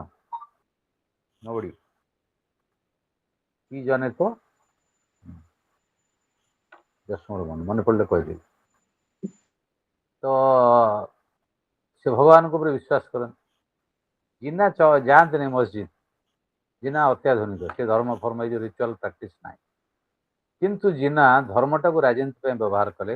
ପାକିସ୍ତାନ ସେପାରେଟ୍ ଷ୍ଟେଟ୍ କଥା ଧରି ଗାନ୍ଧୀ ତାଙ୍କ ଜୀବନ ଦେଲେ ହିନ୍ଦୁ ମୁସଲିମ୍ ୟୁନିଟି ପାଇଁ, ଭାରତର ଏକତା ପାଇଁ, ଭାରତରେ ଧର୍ମ ନିରପେକ୍ଷତା ପାଇଁ। This is the difference. ସେ ରିଲିଜିଅନ୍ ପ୍ରାକ୍ଟିସର, ଧର୍ମରେ ବିଶ୍ୱାସୀ, ଭଗବାନଙ୍କ ଉପରେ ବିଶ୍ୱାସୀ, ଡେଲି ଧର୍ମ ପ୍ରାକ୍ଟିସ୍ କରିବା ତାଙ୍କର ଦୈନନ୍ଦିନ ଜୀବନର ଅଂଶ ବିଶେଷ, କିନ୍ତୁ ସେ ଧର୍ମକୁ କେବେ ରାଜନୈତିକ ବେଡ୍କୁ ଆଣିନାହାନ୍ତି, ରାଜନୈତିକ କ୍ଷେତ୍ରକୁ ଆଣିନାହାନ୍ତି ବା ତାର ଅପବ୍ୟବହାର କରିନାହାନ୍ତି। This is the difference. So he has a moral approach to religion or religious approach to politics. ସେ କହୁଛନ୍ତି ମୁକ୍ତି ହେଉଛି ଶେଷ କଥା, ଧର୍ମ ବାଟରେ ତ ମୁକ୍ତି ପାଇପାରିବ। ତେଣୁ ସବୁ ଧର୍ମର ଗୋଟେ ଫଣ୍ଡାମେଣ୍ଟାଲ ଟ୍ରୁଥ, ମୌଳିକ ସତ୍ୟ ଅଛି କ'ଣ ନା ସମସ୍ତେ ସମସ୍ତଙ୍କୁ ସାହାଯ୍ୟ କରିବେ, ସତ୍ୟ ହିଁ ଶେଷ କଥା। ଏବଂ ସେ କ'ଣ କହୁଛନ୍ତି ତାଙ୍କ ଯୋଉ ବହିରେ, truth is God, God is truth କହୁନାହାନ୍ତି, you just mark the difference. ସେ କ'ଣ କହୁଛନ୍ତି, ଟ୍ରୁଥ ଇଜ୍ ଗଡ୍, ସତ୍ୟ ହିଁ ଭଗବାନ, ଭଗବାନ ସତ୍ୟ ନୁହନ୍ତି। ତାର ତ ଭଗବାନଙ୍କ ଉର୍ଦ୍ଧ୍ୱକୁ ସତ୍ୟକୁ ନେଇ, ସତ୍ୟ ପାଇଁ ଯିଏ ଲଢ଼ିବ, ସତ୍ୟ ପାଇଁ ଯିଏ ବଞ୍ଚିବ, ସତ୍ୟ ପାଇଁ ଯିଏ ପ୍ରାକ୍ଟିସ୍ କରିବ, ସିଏ ହେଉଛି ଭଗବାନଙ୍କ ପାଇଁ ସେବା କରୁଛି ବା ଭଗବାନଙ୍କ ପାଖରେ ପହଞ୍ଚିବା ପାଇଁ ଉଦ୍ୟମ କରୁଛି। ସତ୍ୟଟା କ'ଣ, ହ୍ୱାଟ୍ ଇଜ୍ ଟ୍ରୁଥ୍, ଗୋଟେ ରିଏଲାଇଜେସନ୍, ଅନୁଭବ ମଣିଷର। ଏବଂ ସତ୍ୟର କଣ୍ଟେକ୍ସଟ କ'ଣ, ମଣିଷକୁ ଭଲ ପାଇବା, ମାନବିକତା, ସାହାଯ୍ୟ କରିବା, ମୁକ୍ତି ପାଇବା, ଇଏ ସବୁ ହେଉଛି କଣ୍ଟେକ୍ସଟ, ସତ୍ୟର ପରିପ୍ରେକ୍ଷୀ। ସତ୍ୟଟାକୁ ଅଲଗା ଆମେ ଦେଖିପାରିବା। ତେଣୁ ସବୁ ରିଲିଜିଅନ୍ର ଯୋଉଟା ନୀତିଶାସ୍ତ୍ର, ଫଣ୍ଡାମେଣ୍ଟାଲ ଏଥିକ୍ସ କ'ଣ ସେଇଟା ନା ଦ୍ୟାଟ୍ ଇଜ୍ ଡିନୋମିନେସନାଲିଟି, ନମିନେସନ୍ କିଛି ରହିବନି। ତେଣୁ ଆମକୁ ସତ୍ୟ ପଥରେ ଯିବା ପାଇଁ ବା ମୁକ୍ତିର ମାର୍ଗରେ ଯିବା ପାଇଁ ଧର୍ମ ସାହାଯ୍ୟ କରେ, ସବୁ ଧର୍ମ ସାହାଯ୍ୟ କରେ, ସେ ଗୋଟିଏ ଧର୍ମକୁ କହୁନାହାନ୍ତି। ଯଦିଓ ହିନ୍ଦୁ ଧର୍ମରେ ସେ ବିଶ୍ୱାସୀ, ହିନ୍ଦୁ ଧର୍ମ ଦ୍ୱାରା ଅନୁପ୍ରାଣିତ, ସେ ଅନ୍ୟ ଧର୍ମର ବିରୋଧୀ। ତେଣୁ ସେ କହୁଛନ୍ତି, ତାଙ୍କ ବହିରେ ଗୋଟେ ଫେମସ୍ କୋଟେସନ୍ ଅଛି ଯେ what I mean by religion, ଧର୍ମ କହିଲେ ଆମେ କ'ଣ ବୁଝୁଛୁ, ହ୍ୱାଟ୍ ଇଜ୍ ରିଲିଜିଅନ୍। ସେ କହୁଛନ୍ତି ଯେ it is not Hindu religion that are prize above all, ମୁଁ ହିନ୍ଦୁ ଧର୍ମକୁ ସବୁ ଅଲଗା ଧର୍ମଠୁ ବଡ଼ ବୋଲି ମଧ୍ୟ କହୁନି। ସବୁ ଧର୍ମ ଯେ ରିଲିଜିଅନ୍ ଟ୍ରାନ୍ସେଣ୍ଡସ୍ ହିନ୍ଦୁଇଜିମ୍, ତା ପରବର୍ତ୍ତୀ ପର୍ଯ୍ୟାୟରେ ତାର ନେଚର ହେଉଛି ଯେ ଟ୍ରୁଥ୍ ୱିଦିନ୍। ଧର୍ମର ଅର୍ଥ ହେଲା ଆମ ଭିତରର ସତ୍ୟ, ଯୋଉଟା ଆମକୁ ପ୍ୟୁରିଫାଏ କରୁଛି, ପବିତ୍ର କରୁଛି, that is religion, that is the role of religion, that is the essence of religion. ତେଣୁ ଏଇଟା ହେଉଛି ପରମାନେଣ୍ଟ ଏଲିମେଣ୍ଟ ଗୋଟେ ହ୍ୟୁମାନ୍ ନେଚରରେ। ଆମେ ସବୁବେଳେ ସଂକୀର୍ଣ୍ଣ ନ ହେଇକି, ବିଦ୍ୱେଷୀ ନ ହେଇକି ବା ଘୃଣାଭାବ ସୃଷ୍ଟି ନ କରିକି ଆମ ନିଜକୁ ପବିତ୍ର କରିବା ଏବଂ ସମସ୍ତ ପ୍ରକାର ହୀନମନ୍ୟତାକୁ ଦୂର କରିବା। ତେଣୁ ରିଲିଜିଅନ୍ ଡଜ୍ ନଟ୍ ମିନ୍ ସେକ୍ଟାରିଆନିଟି, ଏକପାଖିଆ ମନୋଭାବ, ସଂକୀର୍ଣ୍ଣ ମନୋଭାବ, ଇଏ ଧର୍ମ ଭିତରେ ନାହିଁ। ସେ ଯିଏ ବି ହଉ, ସେଟା ହିନ୍ଦୁ ଧର୍ମ ହଉ, ଇସଲାମ ହଉ, ଖ୍ରୀଷ୍ଟିଆନ ହଉ, ଏମିତି ତାର ଉପରକୁ ଏଟା ଯାଉଛି। ତେଣୁ ସେ କହିଲେ ଯେ ସେମ୍ ଲକ୍ଷ୍ୟରେ ପହଞ୍ଚିବା ପାଇଁ ଡିଫରେଣ୍ଟ ରିଲିଜିଅନ୍ ଆର୍ ଡିଫରେଣ୍ଟ ରୋଡ୍ସ। ଯୋଉ କଥା ଆଗରୁ ଅନ୍ୟମାନେ କହିଛନ୍ତି ଯେ ଗୋଟାଏ ଲକ୍ଷ୍ୟ, ମୁକ୍ତିର ଲକ୍ଷ୍ୟ, ମାର୍ଗର ସତ୍ ମାର୍ଗର ଲକ୍ଷ୍ୟ ପହଞ୍ଚିବା ପାଇଁ ବିଭିନ୍ନ ଧର୍ମ ବିଭିନ୍ନ ବାଟ, ଯିଏ ଯୋଉ ବାଟରେ ଗଲା, ଲକ୍ଷ୍ୟସ୍ଥଳ ଗୋଟିଏ। ତେଣୁ ଧର୍ମ ଭିତରେ ବିଦ୍ୱେଷ କାହିଁ ହବ, ହିଂସା କାହିଁ ହବ। ପଲିଟିକ୍ସଟାକୁ ସେ କ'ଣ ଭାବୁଛି, ପଲିଟିକ୍ସଟାକୁ ଭାବୁଛନ୍ତି ଯେ ଏଇଟା ଗୋଟେ ପଲିଟିକାଲ ୱାର୍କ, କ'ଣ ନା ଲୋକମାନଙ୍କୁ ସାହାଯ୍ୟ କରିବା ହେଉଛି ପଲିଟିକ୍ସ, ଲୋକମାନଙ୍କୁ ମୁକ୍ତି ଦେବା ହେଉଛି ପଲିଟିକ୍ସ। ତେଣୁ ଲାଇଫଟା ଗୋଟେ ଅବିଭାଜ୍ୟ ସମ୍ପୂର୍ଣ୍ଣତା। ତେଣୁ ମୋର ପରସ୍ପର ବିରୋଧୀ ମୋ କାର୍ଯ୍ୟ ନ ହଉ। ତେଣୁ ରିଲିଜିଅନ୍ ଆଉ ପଲିଟିକ୍ସ ଭିତରେ ସମ୍ପର୍କ ଅଛି। ଯଦି ପଲିଟିକ୍ସ ନାହିଁ ରିଲିଜିଅନ୍ ନାହିଁ, ଯଦି ରିଲିଜିଅନ୍ ନାହିଁ ପଲିଟିକ୍ସ, ତା ଅର୍ଥ ପଲିଟିକ୍ସ ଆଉ ରିଲିଜିଅନ୍ ଭିତରେ ଯେଉଁ ଦ୍ୱନ୍ଦ୍ୱ ଅନ୍ୟମାନେ ଦେଖୁଥିଲେ ସେଇଟା ଦେଖୁ ଯେ ମୁଁ ଯେଉଁ ପଲିଟିକ୍ସ କରୁଛି, ଗାନ୍ଧୀ କହୁଛନ୍ତି, ମୁଁ ଯେଉଁ ମାନବ ସେବା ପାଇଁ ପଲିଟିକ୍ସ କରୁଛି, ଭାରତବର୍ଷର ମୁକ୍ତି ପାଇଁ ପଲିଟିକ୍ସ କରୁଛି, ସାଧାରଣ ମଣିଷର ମୁକ୍ତି ପାଇଁ ପଲିଟିକ୍ସ କରୁଛି, ନାରୀର ଅଧିକାର ପାଇଁ ପଲିଟିକ୍ସ କରୁଛି, ଲୁଣ ମାରିବାର ଅଧିକାର ପାଇଁ ପଲିଟିକ୍ସ କରୁଛି, କଥା କହିବାର ଅଧିକାର ପାଇଁ ପଲିଟିକ୍ସ କରୁଛି, ମୁଁ ରିଲିଜିଅନ୍ ଦ୍ୱାରା ଇନ୍ସପାୟାର୍ଡ, ମୁଁ ଧର୍ମ ଦ୍ୱାରା ଅନୁପ୍ରାଣିତ। ତେଣୁ ଧର୍ମ ଆଉ ରିଲିଜିଅନ୍ ଭିତରେ କୌଣସି ବିଦ୍ୱେଷ ନାହିଁ। ତ ଗୋଲୱାଲକର, ସଭରକର, ଜିନ୍ନା ତାଙ୍କର ହିନ୍ଦୁ ପ୍ରତି, ଧର୍ମ ପ୍ରତି, ଯେଉଁ ହିନ୍ଦୁ ଧର୍ମ ପ୍ରତି ହଉ କି ମୁସଲିମ ଧର୍ମ ପ୍ରତି ଦୃଷ୍ଟିଭଙ୍ଗୀ ଥିଲା, ବା ସେମାନେ ଧର୍ମକୁ ରାଜନୀତିର ଭିତ୍ତି ରଖିଥିଲେ ଏବଂ ଧର୍ମ ଭିତରେ ଅନ୍ୟ ଧର୍ମର ଲୋକଙ୍କୁ ଘୃଣା କରୁଥିଲେ ବା ଶତ୍ରୁ ବୋଲି ଭାବୁଥିଲେ, ସେମାନେ ଜାତି ଅଙ୍ଗ ହେଇପାରିବ ବୋଲି କହୁଥିଲେ, ତାର ଟୋଟାଲ ଅପୋଜିଟ୍ ହେଉଛନ୍ତି ମହାତ୍ମା ଗାନ୍ଧୀ। ମହାତ୍ମା ଗାନ୍ଧୀ କହୁଛି I am inspired by religion to enter into politics. My politics is based on the ethics of my religion, the principles of my religion, on the philosophy of my religion. ମୋ ଧର୍ମର ଦର୍ଶନ, ମୋ ଧର୍ମର ନୀତି, ମୋ ଧର୍ମର ବିଚାର, ମୋ ରାଜନୀତିର ମୂଳ ଭିତ୍ତି। So that is the difference between Gandhi and others. So Gandhi has transcended all. ସମସ୍ତଙ୍କୁ ଗାନ୍ଧୀ ଅତିକ୍ରମ କରିବେ। ଗାନ୍ଧୀ ଇଜ୍ ଅନକ୍ୱେଶ୍ଚନେବଲ୍। ସେତେବେଳେ ଗାନ୍ଧୀ କି ସମସ୍ତେ କହୁଥିଲେ, ଗୋଟେ ଏକ୍ସାମ୍ପଲ ଦଉଛି, ପଢିବ ମାଇ ଏକ୍ସପେରିମେଣ୍ଟ ଟ୍ରୁଥରେ ଅଛି, ଆଉ କୋଉଠି ଅଛି। ଗାନ୍ଧୀଙ୍କର ବଡ଼ ଫ୍ରେଣ୍ଡ ହେଉଛନ୍ତି ସୀମାନ୍ତ ଗାନ୍ଧୀ, ଯାହାକୁ କୁହନ୍ତି କ'ଣ ତାଙ୍କ ନାଁ, ସୀମାନ୍ତ ଗାନ୍ଧୀ ହେଲା, ବର୍ଡ଼ର ଗାନ୍ଧୀ ଯିଏ ସେଠି ଆଫଗାନିସ୍ତାନ ବର୍ଡ଼ରରେ ମୁସଲିମ ଲୋକ, ସେ ତାଙ୍କ ନାତିକି ଧରିକି ଆସିଥିଲେ। କ'ଣ ତାଙ୍କ ନାଁ? ଖାନ୍ ଅବଦୁଲ ଗଫର ଖାନ୍। ହଁ, ଖାନ୍ ଅବଦୁଲ ଗଫର। ସେ ଆସିଥିଲେ ଗୁଜରାଟ ଆଶ୍ରମକୁ, ସାବରମତୀ ଆଶ୍ରମକୁ ତାଙ୍କ ନାତିକି ଧରିକି। ତାଙ୍କର ଲାଉ ତରକାରୀ ହେଇଥିଲା। ତ ଗାନ୍ଧୀ ଗଲାବେଳେ ଶୁଣିଲେ ସେ ଟୋକା କହୁଛି କ'ଣ ସେଟା ଲାଉ ଫାଉ ଖାଇବ ଆଇଛି, ମାନେ ତାର ମୁସଲିମ ଲୋକ ଟିକେ ମାଂସ ଫାଂସ ଖାଇବ, ଇଏ କରିବ ସେ କରିବ, କିନ୍ତୁ କସ୍ତୁରବା ତ ମାଂସ ରାନ୍ଧିବେନି। ଗାନ୍ଧୀ ଜବରଦସ୍ତି କଲେ କସ୍ତୁରବାଙ୍କୁ, ସିଏ ମୋର ଅତିଥି, ସିଏ ଯାହା ଚାହିଁବ ତମେ ତାଙ୍କୁ କରିକି ଦବ। ସେ ମାଂସ ଖାଇବ ସେ ଟୋକା, ତେଣୁ ତାର ଇଚ୍ଛା ଅଛି, ତମେ ଲାଉ ତରକାରୀ କଲେ କ'ଣ ହେବ ତାକୁ ଦିଅ। This was Gandhi. ଗାନ୍ଧୀ ଦ୍ୱାରା ସମସ୍ତେ ଇନ୍ସପାୟାର୍ଡ ହେଇଛନ୍ତି। ସେତେବେଳେ ଗାନ୍ଧୀଙ୍କୁ କୁହାଗଲା ଗାନ୍ଧୀ ହେଉଛି ମଡର୍ଣ୍ଣିଟିର ବିରୋଧୀ। ଶିଳ୍ପ ଚାହୁଁନାହାନ୍ତି, ଆଧୁନିକତା ଚାହୁଁନାହାନ୍ତି, ବଡ଼ ବଡ଼ କର୍ପୋରେଟ୍ ଶିଳ୍ପ ଆସୁ ଚାହୁଁନାହାନ୍ତି, ପାଶ୍ଚାତ୍ୟ ଶିଳ୍ପାୟନ ହଉ ଚାହୁଁନାହାନ୍ତି, ନେହେରୁ ଚାହୁଁଛନ୍ତି, ଇଏ ଚାହୁଁନାହାନ୍ତି, ଇଏ ଗୋଟେ ବ୍ୟାକୱାର୍ଡ ଲୋକ। ଆଜି କ'ଣ ହେଇଛି? ଆଜି କ୍ଲାଇମେଟ୍ ଚେଞ୍ଜ ହେଉଛି, ଆଜି ଓଜୋନ୍ ଲେୟାର କଣା ହେଇଗଲାଣି, ବିଶ୍ୱ ତାପମାନ ବୃଦ୍ଧି ହେଉଛି। ଗାନ୍ଧୀ ତାକୁ ବିରୋଧ କରୁଥିଲେ। ଗାନ୍ଧୀ କହିଲେ କ'ଣ, କୁଟି ଖାଅ କାଟି ପିନ୍ଧ, ତାର ତ ଯେତିକି ଆବଶ୍ୟକତା ସେତିକି, ଅତ୍ୟଧିକ ସମ୍ପତ୍ତିର ମାଲିକ ହୁଅ। ବର୍ତ୍ତମାନ ହଜାର ହଜାର ବିଲିୟନ ଡଲାରର ମାଲିକ ମାନେ, that is the character of capitalism. ତ ଅନ୍ୟମାନେ ସମାଲୋଚନା କରି ଗାନ୍ଧୀ ପୁଞ୍ଜିବାଦର ବିରୋଧ। ଏଇ ଯୋଉ କଥାରେ ଗାନ୍ଧୀ ପୁଞ୍ଜିବାଦର ବିରୋଧ ଥିଲେ, ଅତ୍ୟଧିକ ଶିଳ୍ପାୟନ ବିରୋଧ ଥିଲେ। ତ ଗାନ୍ଧୀକି ଆଜି ପର୍ଯ୍ୟନ୍ତ ଲୋକ ବୁଝିପାରିଲେନି, ବିଶ୍ଳେଷଣ କରିପାରିଲେ। Nelson Mandela was inspired by Gandhi. ଜାଣିଛୁ ଦକ୍ଷିଣ ଆଫ୍ରିକାର entire freedom struggle was inspired by Gandhian struggle. ଲାଟିନ ଆମେରିକାର ମଧ୍ୟ ଇଭିନ୍ ଯେଉଁମାନେ ବିପ୍ଳବୀ ହିଂସାତ୍ମକ ବିପ୍ଳବରେ ସମାଜବାଦ ବା କମ୍ୟୁନିଷ୍ଟ ରିଭଲ୍ୟୁସନ କରୁଥିଲେ, ସେମାନେ ମଧ୍ୟ ଅନେକ ପରିମାଣରେ ଗାନ୍ଧୀଙ୍କ ଦ୍ୱାରା କରିଥିଲେ। How to ମୋବିଲାଇଜ the masses. Lakh lakh ଜନସାଧାରଣଙ୍କୁ କେମିତି ଏକଜୁଟ କରିକି ରାଜରାସ୍ତାକୁ ଆଣି ହେବ ଗୋଟେ ସ୍ଲୋଗାନରେ, କ୍ୱିଟ୍ ଇଣ୍ଡିଆ, ଭାରତ ଛାଡ଼। Millions of Indians jump, lakh lakh ଲୋକ ପଳେଇ ଆଇଲେ। କୋଉଠି କିଏ ବ୍ରିଟିଶ କାରାଗାର ଭାଙ୍ଗିଲା, କୋଉଠି ବ୍ରିଟିଶ ଦୋକାନ ଭାଙ୍ଗିଲା, କୋଉଠି ସରକାର ଅଫିସ ଉପରେ ଆଟାକ୍ କଲା, କେତେ ଲୋକ ଜେଲ୍ ଗଲେ। ପୃଥିବୀରେ ଏଟା କୋଉଠି ଦେଖାଏନି। ଏତେ ସଂଖ୍ୟକ ଲୋକ ରାଜରାସ୍ତାକୁ ଆସିବା ଗୋଟିଏ କଲ୍ରେ, ଗୋଟିଏ ନେତାର, ମୁଁ କହୁନାହିଁ ଯେ ଅନ୍ୟମାନଙ୍କର କଣ୍ଟ୍ରିବ୍ୟୁସନ ନାହିଁ, ନେହେରୁଙ୍କର ଅଛି, ସୁଭାଷ ବୋଷର ଅଛି, ଭଗତ ସିଂର ଅଛି, ସମସ୍ତଙ୍କର ଅଛି। କିନ୍ତୁ ଏତେ ବଡ଼ ଷ୍ଟାଚ୍ୟୁରକୁ ଯାଇ ମୋରାଲିଟି କଥା କହିକି, ରିଲିଜିୟନ ପଲିଟିକ୍ସ କଥା କହିକି ଗାନ୍ଧୀ ମୋବିଲାଇଜ କରିବା, ଇଟ୍ସ ଅନପ୍ରେସିଡେଣ୍ଟେଡ ଇନ୍ ହ୍ୟୁମାନ ହିଷ୍ଟ୍ରି। ଖାଲି ଆଧୁନିକ ଇତିହାସ ନୁହେଁ, ସମଗ୍ର ମଣିଷ ଇତିହାସରେ ଏଇଟା ଅଭୂତପୂର୍ବ। ଏଇଟା ଆମେ କୋଉଠି, ମତେ tell me any revolution in the world, ପୃଥିବୀରେ ଯୋଉଠି ଯୋଉଠି ବିପ୍ଳବ ହେଇଛି, ସଫଳ ବିପ୍ଳବ ହେଇଛି, ସକ୍ସେସ୍ ହେଇଛନ୍ତି, ମତେ କୁହ। 10,000 ଲୋକଙ୍କୁ ନେଇକି ମାଓ ଲଙ୍ଗ ମାର୍ଚ୍ଚ କଲା ଏବଂ ଆଟାକ୍ ଦ ହେଡକ୍ୱାର୍ଟର ସ୍ଲୋଗାନ ଦେଲା ଏବଂ କହିଲା କ'ଣ ନା, power comes from the barrel of the gun. କ୍ଷମତା ଆସେ ବନ୍ଧୁକ ମୁନରୁ, ଯୋଉଟା ମାଓଜିମ୍ କହୁଛି। ଗାନ୍ଧୀ କ'ଣ କହିଲା? Powers comes from morality, powers comes from moral strength. ନୈତିକ ଶକ୍ତିରୁ ଶକ୍ତି ଆସିବ। ବ୍ରିଟିଶ ଏମ୍ପାୟାର ବିରୁଦ୍ଧରେ ଖଣ୍ଡେ ବାଡ଼ି ଧରିକି ଛିଡ଼ା ହେଇଯିବ, ମୋର ବନ୍ଧୁକ ଦରକାର, ବ୍ରିଟିଶ ମତେ ମାରୁ, କେତେ ଲୋକଙ୍କୁ ମାରିପାରିବ। ଆସିଲା ଏଟା ଏଇଭଳିଆ। ଏଇ ଯୋଉ ଯେତେବେଳେ ଦଙ୍ଗା ହଉଥିଲା, ଲକ୍ଷ ଲକ୍ଷ ଲୋକ ମରୁଥିଲେ, ସେ ନୂଆଖାଲି ଯାଇକି ଅହିଂସା ଫାଷ୍ଟିଂ କଲେ।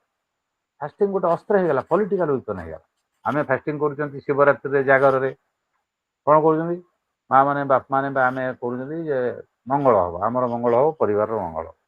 ତମେ ଯୋଉ ଉପାସ କରୁଛ, ତମ ମଙ୍ଗଳ, ପରିବାରର ମଙ୍ଗଳ ଛଡା ଆଉ ଆଗକୁ ଯାଇପାରୁ। ଏ ଯୋଉ ନେତାମାନେ ଯାଇକି ମନ୍ଦିରରେ କହିକି ଆମେ ଓଡ଼ିଶାର ଭାଗ୍ୟ ପରିବର୍ତ୍ତନ ପାଇଁ ନିବେଦନ କଲୁ, ଠାକୁରଙ୍କୁ ଡାକିଲୁ, ସତରେ ଡାକିଲେ ନାହିଁ, ମୁଁ ଗୋଟେ ଝିଅ ଉପରେ କହୁଛି, ଗଡ୍ ନୋଜ୍, ନିଜ ପାଇଁ ଡାକିଲେ ଆମର କ୍ଷମତା ବଞ୍ଚିକି ରହୁ ବା ପଦ ବଞ୍ଚିକି ରହୁ। କିନ୍ତୁ ଗାନ୍ଧୀ କ'ଣ କଲେ?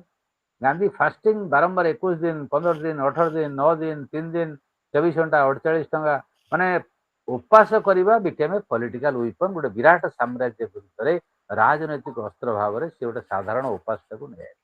That became a political. Have you ever thought of that? କେବେ ଭାବିଛ? ଚାଲିଲେ, ବାଡ଼ି ଧରିକି ଚାଲିଲେ, ଚାଲୁଛନ୍ତି, ହଜାର ହଜାର ମାଇଲ ସେ ଚାଲୁଛନ୍ତି ଭାରତ ସାରା, ସମଗ୍ର ଲୋକମାନଙ୍କୁ ୟୁନାଇଟ୍ କରିବା। ସେ ବେରବୋଇ ଆସିଥିଲେ ଡେଲାଙ୍ଗ।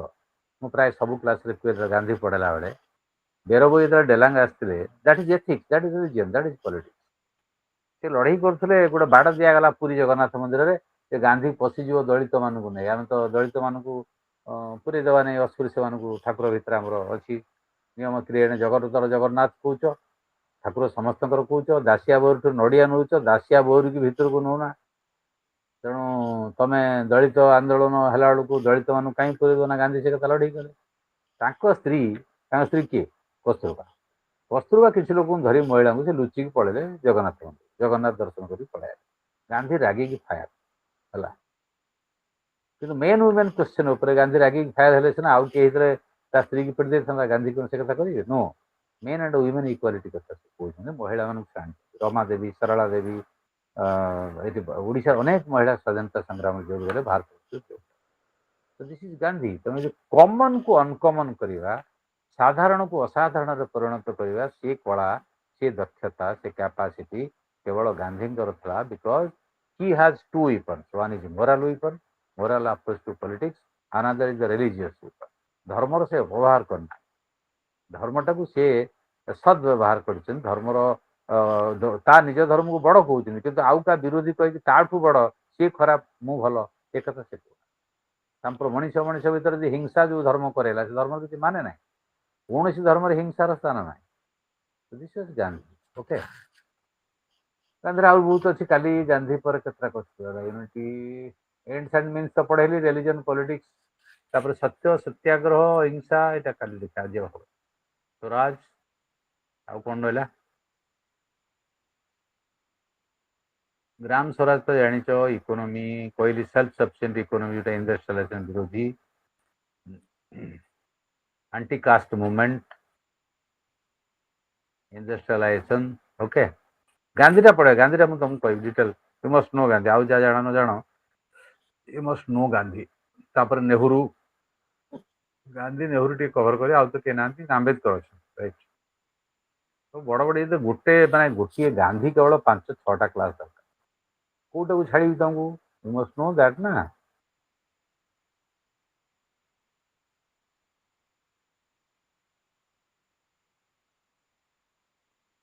ନେହେରୁଙ୍କର ବହୁତ ଅଛି, parliamentary democracy, nationalism, socialism, secularism, foreign policy. Nehru ଯେମିତି ଫରେନ୍ ପଲିସିର ଆର୍କିଟେକ୍ଟ, ଆମେ ଯାହା ଉପରେ ବସିଛନ୍ତି, ନେହେରୁଙ୍କର ସେଟା କଣ୍ଟ୍ରିବ୍ୟୁସନ୍। Okay, B.R. Ambedkar, देखिए, I will try to cover up minimum whatever possible tomorrow. क्वेश्चनটা লিখে দিও, क्वेश्चनটা লিখে দিও। Discuss the contribution of Aurobindo. Discuss the contributions of Aurobindo.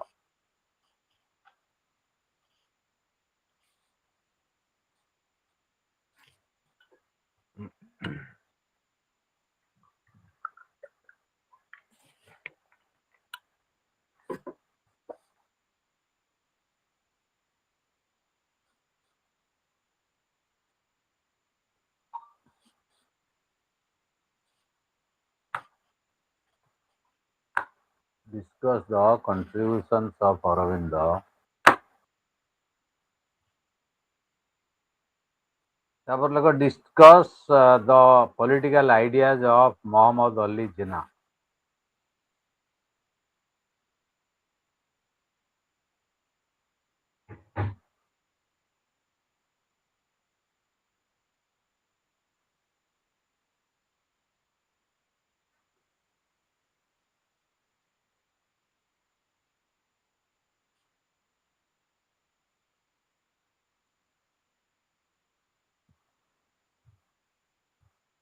Discuss the political ideas of Muhammad Ali Jinnah.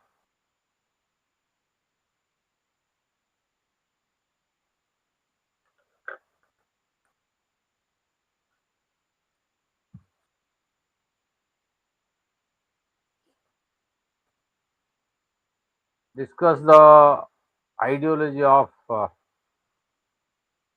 Pandita Ramabai.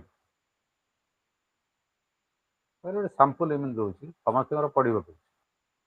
ଅର୍ଥ ନୁହେଁ ଯେ ପଣ୍ଡିତା ରାମାବାଇ ପଡ଼ିବ ଆଉ ଶହୀଦ ଅହମ୍ମଦ ଅଲି ଖାଁ ପଡ଼ିବ।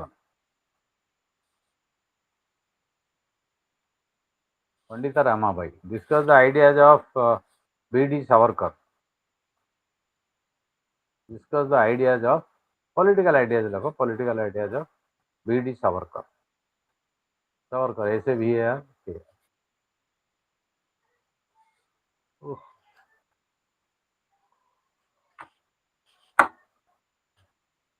ହଉଛି କ'ଣ? ଗାନ୍ଧୀଟା କାଲି ଡାକି ମନେ ପକେଇବ ମତେ। Discuss the contribution of Swami Vivekananda.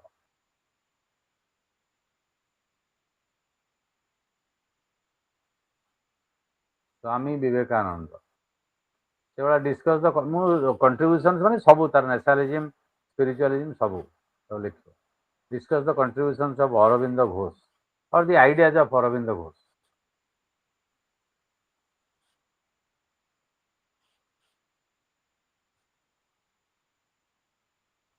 Ideas of Aurobindo खाली लिख दो अरविंद घोष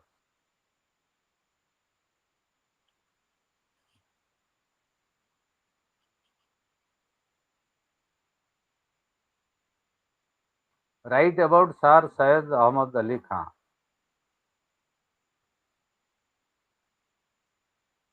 सैयद अली खान थॉट रे सैयद अली खान लिख राइट अबाउट फास्ट कौन पढ़ेली विवेकानंद रामकल ना विवेकानंद गले अरविंद गले तापरे नेशनलिस्ट थिंकर वीडी सावरकर गले गोलवालकर लिखा दरकार नहीं सावरकर इज इम्पोर्टेंट गोलवालकर बेसी ना कम ये तो सैयद अली अहमद खान प्लस पंडित रामाबाई और क्रिकेट हॉकी कैप्टेन जो लिख लिख ना आदिवासी आइडियाज उपर तापर कार आसला कौन पढ़ेली देन नेक्स्ट गांधी थिला आ कुछ नहीं अच्छा write about Gandhian approach to the relationship between end and means write about Gandhian approach to the relationship between ends and means काली क्लास सरी तुम ग्रुप टा कलनी 8 ରୁ 8:30 कहला ना से जो टीवी कनक टीवी 8 ରୁ 8:30 हला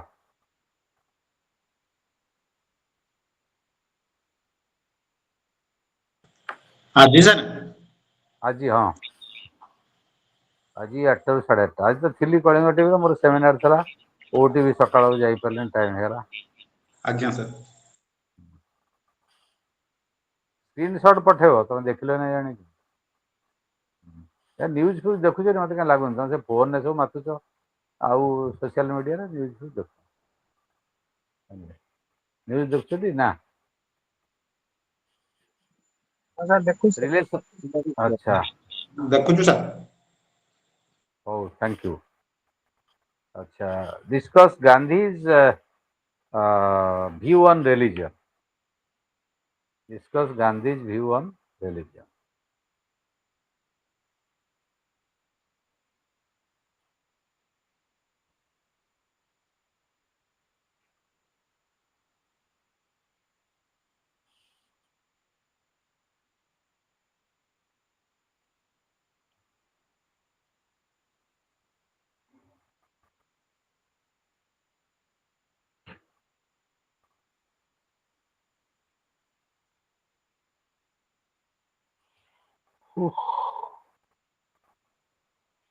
हैला okay thank you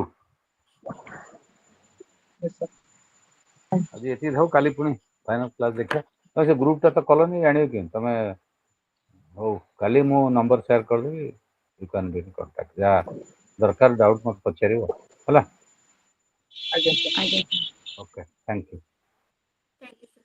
thank you sir thank you Thank you.